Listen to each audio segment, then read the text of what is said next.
Hello friends, welcome to our YouTube channel learn with NH. आज का ये video आप लोगों के लिए काफ़ी शानदार होने वाला है दोस्तों। आज के वीडियो में हम राजस्थान की हिस्ट्री से संबंधित लगभग 400 प्लस सवाल सोल्व करने वाले हैं। 400 प्लस सवाल मैं आपको करवाने वाला हूँ राजस्थान की हिस्ट्री से संबंधित, जो कि आपकी एग्ज़ाम की दृष्टि से काफ़ी ज़्यादा इंपॉर्टेंट होने वाले हैं। आप लोगों को पता है RSM SSB के द्वारा दोस्तों काफ़ी बार एग्जाम में सवाल रिपीट किया जाता है और इन्हीं सवालों की हम चर्चा करने वाले हैं जो कि बार बार एग्जाम में पूछे जाते हैं। तो ये 400 सवाल आप लोगों के लिए काफ़ी ज़्यादा इंपॉर्टेंट होने वाले हैं। इस वीडियो को आप शुरू से लेकर एंड तक जरूर देखिए दोस्तों। ये वीडियो आप लोगों की काफ़ी ज़्यादा हेल्प करेगा एग्जाम के अंदर, क्योंकि यहाँ से आपको एग्जाम में सवाल जरूर देखने को मिलेगा। और यहाँ पर राजस्थान की हिस्ट्री से संबंधित ये जो टॉपिक्स आप देख पा रहे हैं, इन सभी टॉपिक्स को हम कवर करने वाले हैं। यानी पूरी राजस्थान की हिस्ट्री से लगभग 400 सवाल मैं आपको करवाने वाला हूँ। 400 से ज़्यादा सवाल ही यहाँ पर होने वाले हैं। तो इस वीडियो को आप जरूर देखिए और एकदम पॉइंट टू पॉइंट हम बात करेंगे। थोड़ा सा स्पीड में चलेंगे क्योंकि 400 सवाल डिस्कस करने वाले हैं। तो पहला सवाल देखिए, राजस्थान में पुरातात्विक सर्वेक्षण कार्य सर्वप्रथम 1871 ईस्वी प्रारंभ करने का श्रेय किसे जाता है? तो ये आपका पहला सवाल है। बताइए इसका आंसर क्या होगा। तो राजस्थान में पुरातात्विक सर्वेक्षण कार्य सर्वप्रथम जो प्रारंभ किया था वो किसके द्वारा किया गया था? ACL कालाइल के द्वारा किया गया था। ऑप्शन ए यहाँ पर आपका सही हो जाएगा। ये 1871 भी आप याद रख लेना, ठीक है, ये भी पूछा जा सकता है। अगला सवाल देखिए, राजस्थान के किस स्थल से पूरा पाषाणकालीन उपकरण उपलब्ध हुए हैं? तो किस स्थल से आपके पूरा पाषाणकालीन उपकरण उपलब्ध हुए हैं दोस्तों? तो ये आपके कहाँ से उपलब्ध हुए हैं? पूरा पाषाणकालीन। तो ये आपके दोस्तों भानगढ़ से उपलब्ध हुए हैं। ऑप्शन सी यहाँ पर आपका करेक्ट हो जाएगा। अगला सवाल देखिए, बागोर एवं तिलवाड़ा नामक स्थान मुख्यतः निम्न काल से संबंधित है। वेरी वेरी इंपॉर्टेंट सवाल है। यह सवाल इतनी बार एग्जाम में आ चुका है, बार बार एग्जाम में पूछा जाता है। बागोर सभ्यता जो है दोस्तों आपकी, इसके अलावा तिलवाड़ा नामक स्थान जो है, यह आपकी किस काल से संबंधित है? यह आपसे पूछा गया है। तो ये आपकी किस काल से संबंधित है? तो ये मध्य पाषाण काल से संबंधित है। ऑप्शन ए यहाँ पर आपका सही हो जाएगा। अगला सवाल देखिए, प्राचीन युग की चित्रशाला किसे कहा जाता है? तो प्राचीन युग की चित्रशाला किसे कहा जाता है दोस्तों? तो ये आपकी विराटनगर को कहा जाता है। ऑप्शन सी सही हो जाएगा। ताम्रयुगीन स्थल झाडोल कहाँ स्थित है? तो झाडोल आपका कहाँ पर स्थित है? तो झाडोल आपका उदयपुर में स्थित है। अगला सवाल देखिए, निम्न में से कौन सी एक ताम्रयुगीन सभ्यता नहीं है? तो इनमें से कौन सी आपकी ताम्रयुगीन सभ्यता नहीं है? गणेश्वर, एलाना, चीतवाड़ी, सुनारी। तो सुनारी जो है दोस्तों ये आपकी ताम्रयुगीन ना होकर ये आपकी लोह युगीन है। तो यहाँ पर ऑप्शन डी आपका सही जाएगा। अगला सवाल देखिए, क्वेश्चन नंबर 7, झाडोल उदयपुर, कुराड़ा नागौर और साबणिया बीकानेर में क्या समानता है? तो झाडोल उदयपुर, कुराड़ा नागौर और आपकी साबणिया बीकानेर, इसमें आपकी क्या समानता है? ये आपसे पूछा गया है। तो क्या समानता है दोस्तों? ताम्र उपकरणों के भंडार यहाँ पर मिले हैं। ऑप्शन डी यहाँ पर आपका सही हो जाएगा। यहाँ पर आपको ताम्र उपकरणों के भंडार देखने को मिलेंगे। झाडोल उदयपुर में, कुराड़ा आपकी नागौर में है और साबणिया याद रखना बीकानेर में हो जाएगी। अगला सवाल देखिए, किस ताम्रयुगीन सभ्यता से हारपुन प्राप्त हुए हैं? तो हारपुन आपके कहाँ से प्राप्त हुए हैं? यह आपसे पूछा गया है। हारपुन आपके दोस्तों मलाह सभ्यता भरतपुर से प्राप्त हुए हैं। तो हारपुन अगर आपसे पूछा जाए कहाँ से प्राप्त हुए हैं दोस्तों, तो ये आपकी मलाह सभ्यता जो है भरतपुर में, वहाँ से प्राप्त हुए हैं। अगला सवाल है, कालीबंगा उत्तरी राजस्थान के हनुमानगढ़ जिले में किस नदी के किनारे स्थित है? तो कालीबंगा आपकी घग्गर नदी के किनारे स्थित है दोस्तों। ऑप्शन ए सही जाएगा। कालीबंगा सभ्यता को सर्वप्रथम प्रकाश में लाने का श्रेय किसे जाता है? तो ये किसे दिया जाता है? तो ये आपके अमलानंद घोष को दिया जाता है। ऑप्शन डी यहाँ पर आपका सही हो जाएगा, ठीक है। तो कालीबंगा सभ्यता को सर्वप्रथम प्रकाश में लाने का श्रेय किसे दिया जाता है? तो ये आपके अमलानंद घोष को दिया जाता है, ठीक है। अगला सवाल है, प्रोफेसर अमलानंद घोष ने किस वर्ष राजस्थान में कालीबंगा स्थल की पुनः खोज की थी? तो ये किस वर्ष इनके द्वारा पुनः खोज की गई थी? तो ये बात कब की हो जाएगी दोस्तों? 1952 की हो जाएगी। और ये 1952 भी काफ़ी बार एग्जाम में आ चुका है, तो इसको भी आप याद रखेंगे, ठीक है। 1952 ये सभी के सभी सवाल एग्जाम में आ चुके हैं। हालांकि यहाँ पर ये मेंशन नहीं किया गया है कौन से एग्जाम में आया है, लेकिन सारे सवाल आपके काफ़ी ज़्यादा इंपॉर्टेंट है। आप ये 400 सवालों को देख लीजिए, आपको काफ़ी ज़्यादा हेल्प मिलेगी एग्जाम के अंदर। कालीबंगा का उत्खनन कार्य कितने स्तरों में किया गया था? तो अगर आपसे पूछा जाए कालीबंगा का जो उत्खनन कार्य था ये कितने स्तर में किया गया था दोस्तों, तो ये आपके कितने स्तरों में हुआ था? ये आपके दोस्तों 5 स्तरों में हुआ था। ऑप्शन सी यहाँ पर आपका सही जाएगा, ठीक है। कितने स्तरों में हुआ था? 5 स्तरों में यहाँ पर हुआ था। किस सभ्यता को दीनहीन बस्ती कहा जाता है? तो दीनहीन बस्ती किसे कहा जाता है दोस्तों? तो दीनहीन बस्ती जो है ये आपकी कालीबंगा को कहा जाता है। ऑप्शन ए यहाँ पर आपका सही हो जाएगा। लेकिन ये आपकी दोस्तों गरीब बस्ती नहीं थी, ये आप ध्यान रखेंगे। ये आपकी गरीब बस्ती नहीं थी, दीनहीन कहा गया है लेकिन गरीब नहीं है ये आपको ध्यान रखना है। तो कालीबंगा को जो है दीनहीन बस्ती कहा जाता है। निम्नलिखित में से किस स्थल से उत्खनन में अग्नि वेदिकाएं मिली थी? तो दोस्तों आपकी अग्नि वेदिकाएं प्राप्त हुई थी, 7 अग्नि वेदिकाएं। ये कहाँ से प्राप्त हुई थी आपकी दोस्तों? तो ये आपकी कालीबंगा से प्राप्त हुई थी। ऑप्शन डी यहाँ पर आपका सही जाएगा। कालीबंगा क्षेत्र से कितनी अग्नि वेदिकाएं प्राप्त हुई? तो कालीबंगा क्षेत्र जो है यहाँ से कितनी अग्नि वेदिकाएं आपकी प्राप्त हुई थी? 207 अग्नि वेदिकाएं आपकी यहाँ से प्राप्त हुई थी, जबकि उत्खनन आपका 5 स्तरों में किया गया था। अगला सवाल देखिए, राजस्थान में किस सभ्यता स्थल पर सबसे प्रथम बार हल से जुते हुए खेत के साक्ष्य प्राप्त हुए हैं? तो हल से जुते हुए खेत के साक्ष्य आपके कहाँ से प्राप्त हुए हैं? ये आपकी कालीबंगा से प्राप्त हुए हैं। ऑप्शन ए यहाँ पर आपका सही जाएगा। तो याद रखिएगा, हल से जुते हुए खेत के साक्ष्य आपके कहाँ से मिले हैं? ये आपको कालीबंगा से प्राप्त हुए हैं। निम्न में से कालीबंगा सभ्यता स्थल से प्राप्त साक्ष्य नहीं है। तो कालीबंगा सभ्यता स्थल से प्राप्त साक्ष्य यहाँ पर किसके नहीं हैं? भूकंप के प्राचीनतम साक्ष्य यहाँ से प्राप्त हुए हैं, किलोना बैलगाड़ी के साक्ष्य यहाँ से प्राप्त हुए हैं, कुष्ठ रोग के प्रमाण यहाँ से प्राप्त हुए हैं, कांस्य दर्पण यहाँ से प्राप्त हुए हैं। तो कौन सा यहाँ पर आपका सही नहीं है, यह आपको बताना है। तो कुष्ठ रोग के साक्ष्य जो है वो यहाँ से आपके प्राप्त नहीं हुए हैं। ऑप्शन सी यहाँ पर आपका सही हो जाएगा। अगला सवाल देखिए, आहड़ के उत्खनन का कार्य सर्वप्रथम 1953 ईस्वी में किसके नेतृत्व में हुआ? तो आहड़ का उत्खनन 1953 में किसके द्वारा किया गया था? तो ए के व्यास यानी अक्षय कीर्ति व्यास के द्वारा ये आपका किया गया था, ये आप याद रखिएगा।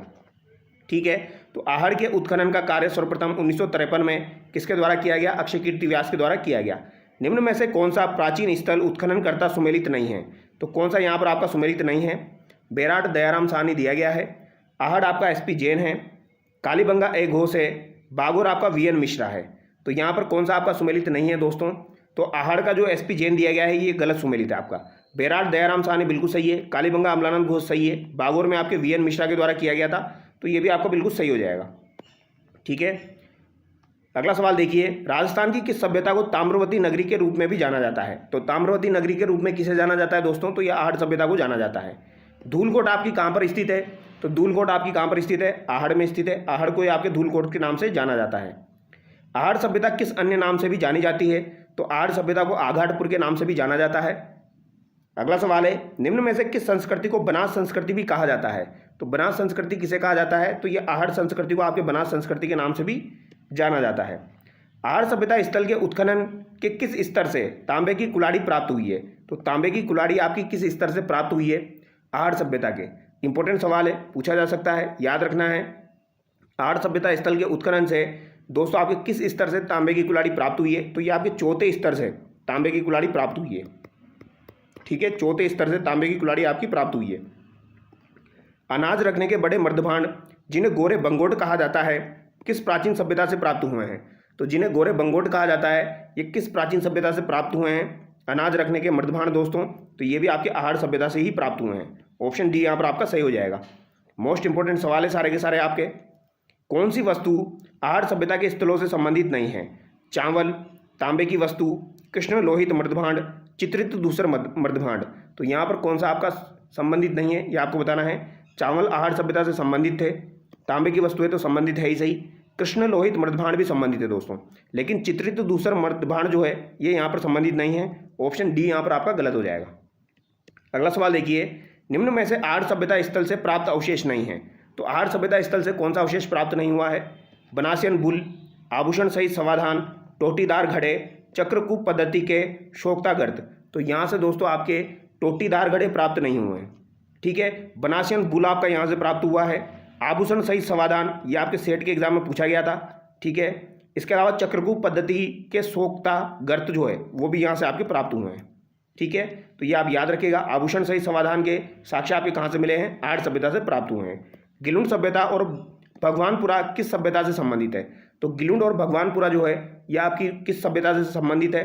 तो ये आपकी आहड़ सभ्यता से संबंधित है। गिलुंड किस नदी के किनारे पर स्थित है? तो गिलुंड सभ्यता जो है दोस्तों ये आपकी किस नदी के किनारे पर स्थित है? तो गिलुंड सभ्यता जो है ये आपकी बनास नदी के किनारे स्थित है।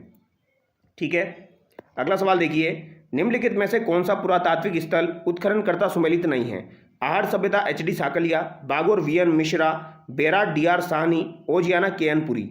तो कौन सा यहाँ पर आपका सुमेलित नहीं है? ऐसा सवाल आपको एग्जाम में देखने को जरूर मिलेगा, क्योंकि ऐसे सवाल ऑलरेडी एग्जाम में पूछे जा चुके हैं दोस्तों। आहड़ सभ्यता का एचडी साकलिया बिल्कुल सही दिया गया है, क्योंकि एचडी साकलिया का संबंध आहड़ सभ्यता से हो जाएगा। वीएन मिश्रा का संबंध बागोर से हो जाएगा, बिल्कुल सही है। और दयाराम साहनी का संबंध आपका बेराट से हो जाएगा। ये तीनों आपके बिल्कुल सही है। लेकिन ओजियाना सभ्यता जो है दोस्तों ये आपका केएनपुरी दिया गया है, ये यहाँ पर आपका गलत हो जाएगा। ठीक है, ये यहाँ पर आपको ध्यान रखना है। ओजियाना सभ्यता केएनपुरी आपका गलत हो जाएगा। पचमाता सभ्यता किस जिले में स्थित है? तो पचमाता सभ्यता जो है दोस्तों ये आपकी किस जिले में स्थित है? तो ये आपकी राजसमंद में स्थित है। तो पचमता सभ्यता अगर आपसे पूछी जाए तो कहाँ पर हो जाएगी? आपकी राजसमंद में हो जाएगी। अगला सवाल देखिए, निम्न में से किस सभ्यता को भारत में सभी ताम्रयुगीन सभ्यताओं की जननी माना जाता है? तो सभी ताम्रयुगीन सभ्यताओं की जननी किसे माना जाता है? तो ये गणेश्वर सभ्यता को माना जाता है। सीकर जिले के नीमका थाना में कांतली नदी के उद्गम पर खोजा गया ताम्र संस्कृति का महत्वपूर्ण स्थल कौन सा है? तो ये आपकी गणेश्वर सभ्यता हो जाएगी। कांतली नदी के किनारे खोजा गया था नीमका थाना में। गणेश्वर की सभ्यता संस्कृति का महत्वपूर्ण स्थल है, तो ये कौन सी संस्कृति का महत्वपूर्ण स्थल है? गणेश्वर। तो ताम्रयुगीन सभ्यताओं की जननी से कहा जाता है, ताम्रयुगीन सभ्यताओं की जननी से कहा जाता है। ठीक है, ऑप्शन ए यहाँ पर आपका सही हो जाएगा। अगला सवाल देखिए, गणेश्वर सभ्यता का उत्खनन किसके निर्देशन में हुआ? तो गणेश्वर सभ्यता जो है दोस्तों, इसका उत्खनन किसके निर्देशन में हुआ था आपका? तो यहाँ पर एच डी साकलिया नहीं होगा, अमलानंद घोष भी नहीं होगा, वी एन मिश्रा भी नहीं होगा, आर सी अग्रवाल यहाँ पर आपका राइट आंसर हो जाएगा। आर सी अग्रवाल और एक आपके विजय कुमार, उनके नेतृत्व में दोस्तों आपकी गणेश्वर सभ्यता का उत्खनन हुआ था। प्रागैतिहासिक बस्ती जो हड़प्पा संस्कृति को तांबे की आपूर्ति किया करती थी, तो दोस्तों आपका गणेश्वर सभ्यता ऐसी सभ्यता थी जो कि तांबे की आपूर्ति करती थी। ठीक है, तो यहाँ पर ऑप्शन बी आपका सही चला जाएगा। ठीक है, ये आप याद रखना, इंपॉर्टेंट सवाल है दोस्तों। हड़प्पा संस्कृति को तांबे की आपूर्ति करती थी कौन? गणेश्वर। ठीक है, यानी निर्यात किया करती थी। आगे देखिए, गणेश्वर से प्राप्त मृदभांड किस प्रकार के हैं? तो गणेश्वर से जो मृदभांड आपको प्राप्त हुए हैं वो गैरिक मृदभांड है। कैसे मृदभांड है दोस्तों? ये वर्ड याद रखना इंपॉर्टेंट है। गैरिक मृदभांड जो है ये आपके प्राप्त हुए हैं दोस्तों कहाँ से? गणेश्वर सभ्यता से। आगे देखिए, किस सभ्यता स्थल से कपिशवर्णी मृदभांड प्राप्त हुए हैं? तो कपिशवर्णी मृदभांड जो है ये भी आपकी कहाँ से प्राप्त हुए हैं? गणेश्वर सभ्यता से प्राप्त हुए हैं। तो गैरिक मृदभांड और कपिशवर्णी मृदभांड ये आप याद रखिएगा, गणेश्वर सभ्यता से प्राप्त हुए हैं। दोनों सवाल एग्जाम में आ चुके हैं। निम्नलिखित में से किस सभ्यता में मकान व बस्तियों के निर्माण में ईंटों का प्रयोग नहीं होता था? तो ईंटों का प्रयोग किस में नहीं होता था? ये आपसे पूछा गया है दोस्तों। किसका प्रयोग नहीं होता था? ईंटों का प्रयोग नहीं होता था। आहड़, कालीबंगा, बेराट, गणेश्वर। तो किस में आपका दोस्तों ईंटों का प्रयोग नहीं होता था? बताइए, इंपॉर्टेंट सवाल है। तो गणेश्वर में दोस्तों आपके ईंटों का प्रयोग नहीं होता था। ऑप्शन सी यहाँ पर आपका सही हो जाएगा। किस जिले में बालाथल सभ्यता स्थित है? तो बालाथल सभ्यता आपकी कहाँ पर स्थित है दोस्तों? इंपॉर्टेंट सवाल है। बालाथल सभ्यता आपकी कहाँ पर हो जाएगी? उदयपुर में हो जाएगी। किस पुरातात्विक स्थल की खुदाई से खड़े यक्ष की पाषाण प्रतिमा प्राप्त हुई है? इंपॉर्टेंट सवाल है। यक्ष की दोस्तों आपकी जो प्रतिमा है वो कहाँ से प्राप्त हुई है? ये आपसे पूछा गया है। तो यक्ष जो है इसकी पाषाण प्रतिमा प्राप्त हुई है, यानी पत्थर की प्रतिमा मिली है, यह आपकी नवभरतपुर से प्राप्त हुई है। ऑप्शन बी यहाँ पर आपका सही हो जाएगा। निम्नलिखित में से किस स्थल से जाग बाबा की प्रतिमा प्राप्त हुई है? तो जाग बाबा की प्रतिमा भी आपकी कहाँ से प्राप्त हुई है दोस्तों? ये भी आपकी नौ से प्राप्त हुई है। ठीक है, निम्नलिखित में से किस स्थल से भारत की सबसे पुरानी लौह भट्टी की खोज की गई? तो सबसे पुरानी लौह भट्टी की खोज आपकी किस स्थल से की गई है दोस्तों? तो ये आपकी सोनारी सभ्यता से की गई है। इंपॉर्टेंट है, सोनारी सभ्यता जो है दोस्तों यहाँ से आपकी लौह भट्टी की खोज हुई है। ऑप्शन ए यहाँ पर आपका सही हो जाएगा। भारत की सबसे पुरानी लौह भट्टी है, इस वजह से इंपॉर्टेंट हो जाती है, पूछी जा सकती है। ऑप्शन ए सही जाएगा, सोनारी। सोनारी सभ्यता के अवशेष कहाँ से प्राप्त हुए हैं दोस्तों? तो सोनारी सभ्यता आपकी कहाँ की हो जाएगी? झुंझुनू की हो जाएगी। ऑप्शन ए यहाँ पर आपका सही जाएगा। सोनारी सभ्यता कहाँ की हो जाएगी? आपकी झुंझुनू की हो जाएगी। अगला सवाल देखिए, किस सभ्यता स्थल से महिषासुर मर्दनी की मर्ण मूर्ति प्राप्त हुई है? तो महिषासुर मर्दनी जो है दोस्तों इनकी मर्ण मूर्ति आपको कहाँ से प्राप्त हुई है? तो ये नगर टोक से प्राप्त हुई है। ऑप्शन सी यहाँ पर आपका सही जाएगा। महिषासुर मर्दनी की मर्ण मूर्ति कहाँ से प्राप्त हुई है दोस्तों? तो ये नगर टोक से आपकी प्राप्त हुई है, याद रखिएगा, महत्वपूर्ण है। ठीक है, सीवी जनपद के सिक्के कहाँ से बड़ी संख्या में प्राप्त हुए हैं? तो सीवी जनपद के सिक्के तो आपकी नगरी सभ्यता से प्राप्त हुए हैं। ऑप्शन ए यहाँ पर आपका सही हो जाएगा। ठीक है, अगला सवाल देखिए, निम्न प्राचीन नगरों में से किस स्थान पर नहर के अवशेष प्राप्त हुए हैं? तो नहर के अवशेष आपके कहाँ से प्राप्त हुए हैं? तो नहर के अवशेष दोस्तों आपकी नगरी से ही प्राप्त हुए हैं। ऑप्शन सी सही जाएगा। चित्तौड़गढ़ के निकट स्थित नगरी सभ्यता की खोज किसने की थी? तो नगरीय सभ्यता की खोज चित्तौड़गढ़ में किसके द्वारा की गई थी दोस्तों? कालाइल, केदारनाथपुरी, कृष्णदेव, हैंडले। तो ये किसके द्वारा की गई थी नगरी सभ्यता की खोज? ये आपसे पूछा गया है। तो नगरीय सभ्यता की खोज किसके द्वारा की गई थी दोस्तों? तो ये आपके कालाइल के द्वारा ही की गई थी। ऑप्शन ए यहाँ पर आपका सही हो जाएगा। किसके द्वारा की गई थी नगरीय सभ्यता की खोज? कालाइल के द्वारा की गई थी। रेड में उत्खनन कार्य किसके नेतृत्व में हुआ था? तो रेड में जो आपका उत्खनन कार्य हुआ था वह के.एन. पुरी के नेतृत्व में हुआ था। इन्हें ही केदारनाथपुरी कहा जाता है, जो कि यहाँ पर दिया गया था। तो के.एन. पुरी के नेतृत्व में आपके रेड का उत्खनन हुआ था दोस्तों। ठीक है, रेड कहाँ पर हो जाएगी? आपकी टोक में हो जाएगी, जिसे प्राचीन भारत का टाटानगर भी कहा जाता था। किसे? रेड टोक को कहा जाता था। ऑप्शन सी यहाँ पर आपका सही हो जाएगा। तो प्राचीन भारत का टाटानगर रेड टोक को कहा जाएगा और इसका उत्खनन जो है ये के.एन. पुरी के द्वारा किया गया था। अगला सवाल देखिए, निम्नलिखित किस प्राचीन स्थल के उत्खनन में मालव जनपद की लौह सामग्री के विशाल संग्रह की जानकारी प्राप्त हुई है? तो मालव जनपद की लौह सामग्री के विशाल जो संग्रह है उसकी जानकारी कहाँ से प्राप्त हुई है, ये आपसे पूछा गया है। तो ये कहाँ से प्राप्त हुई है? आपकी रेड टोक से प्राप्त हुई है। राजस्थान में पशुपालन के प्राचीनतम साक्ष्य कहाँ से प्राप्त हुए हैं? तो सवाल को ध्यान से पढ़ना है। यहाँ पर क्या पूछा गया है? पशुपालन के प्राचीनतम साक्ष्य आपके कहाँ से प्राप्त हुए हैं? तो पशुपालन के प्राचीनतम साक्ष्य आपसे पूछे जाए तो क्या आंसर करोगे दोस्तों? बागोर सभ्यता, जो कि आपकी मध्य पाषाणकालीन सभ्यता थी। ऑप्शन डी यहाँ पर आपका सही जाएगा। ठीक है, जल्दीबाजी में कालीबंगा मत कर देना। खेत के जुते हुए साक्ष्य आपसे पूछे जाए तब कालीबंगा करना है, लेकिन पशुपालन के प्राचीनतम साक्ष्य आपसे पूछे जाए तो बागोर सभ्यता आपको आंसर करना है। ठीक है, पुरातत्वविद नील रत्न बनर्जी और कैलाशनाथ दीक्षित निम्नलिखित किस पुरास्थल के उत्खनन से संबंधित रहे हैं? तो नील रत्न बनर्जी है और कैलाशनाथ दीक्षित है। इनका संबंध आपका किससे हो जाएगा दोस्तों? बेराट से हो जाएगा। भीम डूंगरी, गणेश डूंगरी और बीजक की पहाड़ी राजस्थान की किस सभ्यता से संबंधित है? तो भीम डूंगरी, गणेश डूंगरी और बीजक की पहाड़ी ये आपकी बेराट सभ्यता से संबंधित है। अगला सवाल देखिए, बेराट यानी विराट नगर में प्रथम उत्खनन किसके नेतृत्व में किया गया?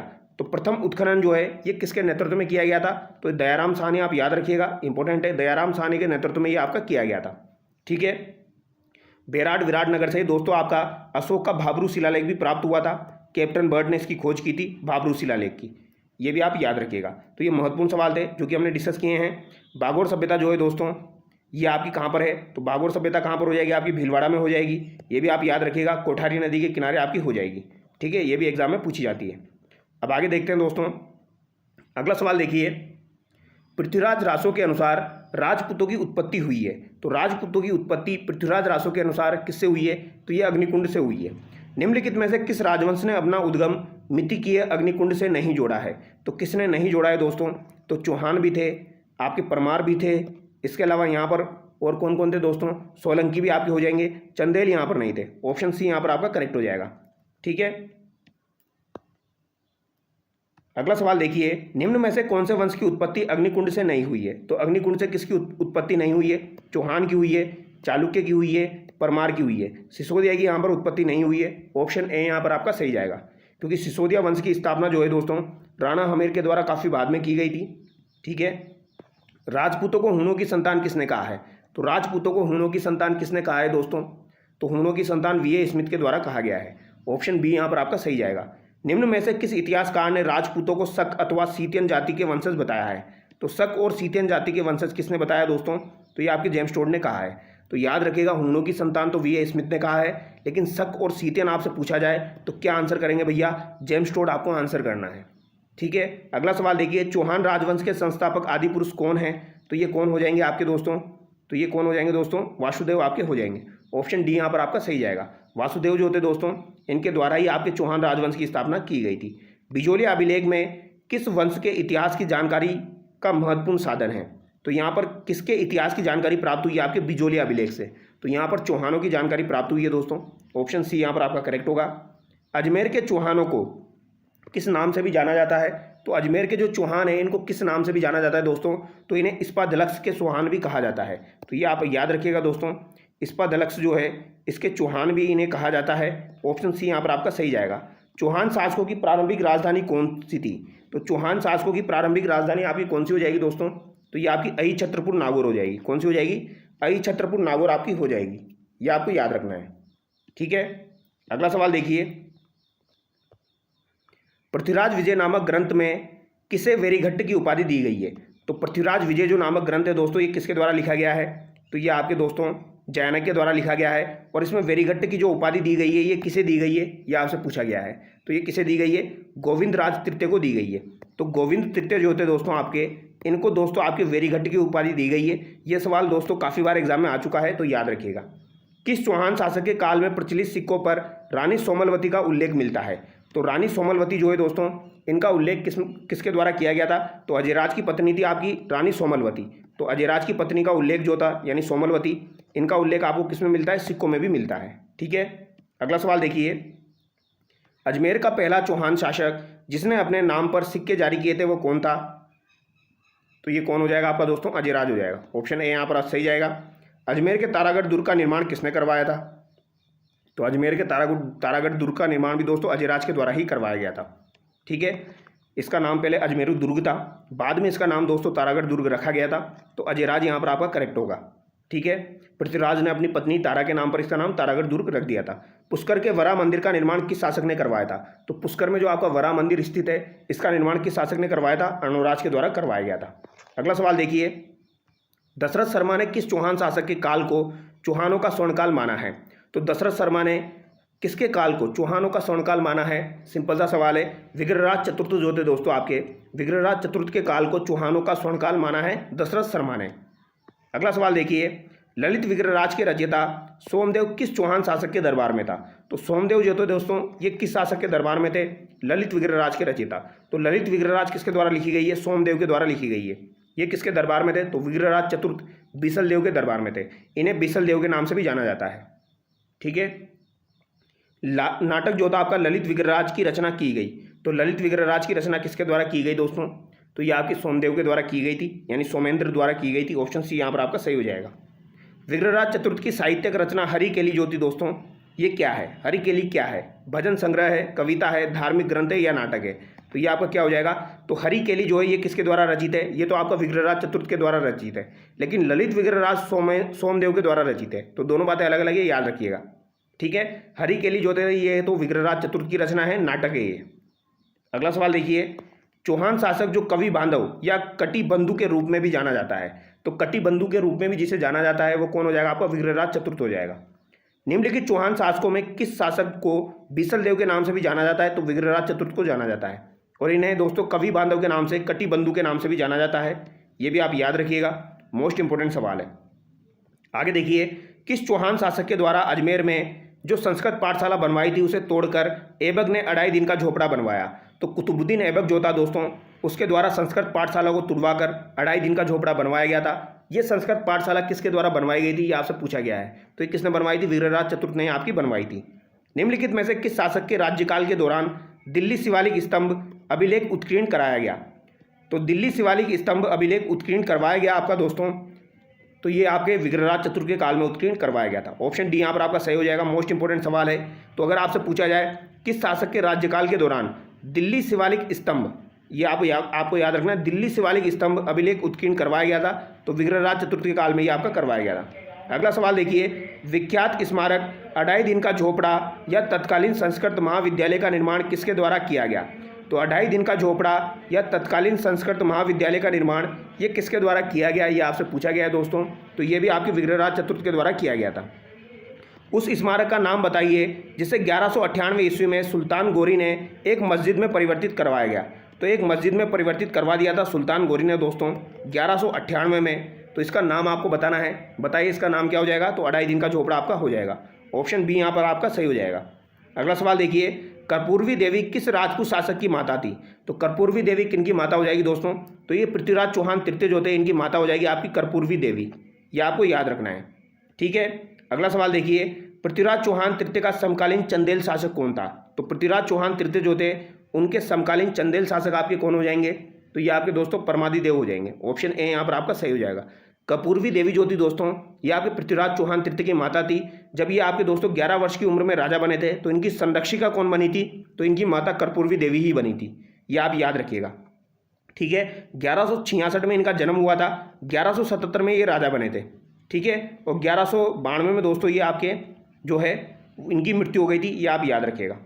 ठीक है, पृथ्वीराज तृतीय ने किस वर्ष महोबा के चंदेल शासक को परास्त किया था? तो महोबा के चंदेल शासक को परास्त किया था दोस्तों किस वर्ष किया गया था, ये आपसे पूछा गया है। तो ये 1182 में किया गया था। आपको पता होगा महोबा का युद्ध या इसे तुमुल का युद्ध भी कहा जाता है। क्या कहा जाता है इसे? तुमुल का युद्ध भी इसे कहा जाता है। तो ये याद रखिएगा 1182 में आपका हुआ था दोस्तों। और यहाँ पे परमादिदेव जो चंदेल शासक था इसको पराजित किया गया था। और यहाँ पर परमादिदेव के 2 सेनापति थे, आला और उदल, वो मारे गए थे।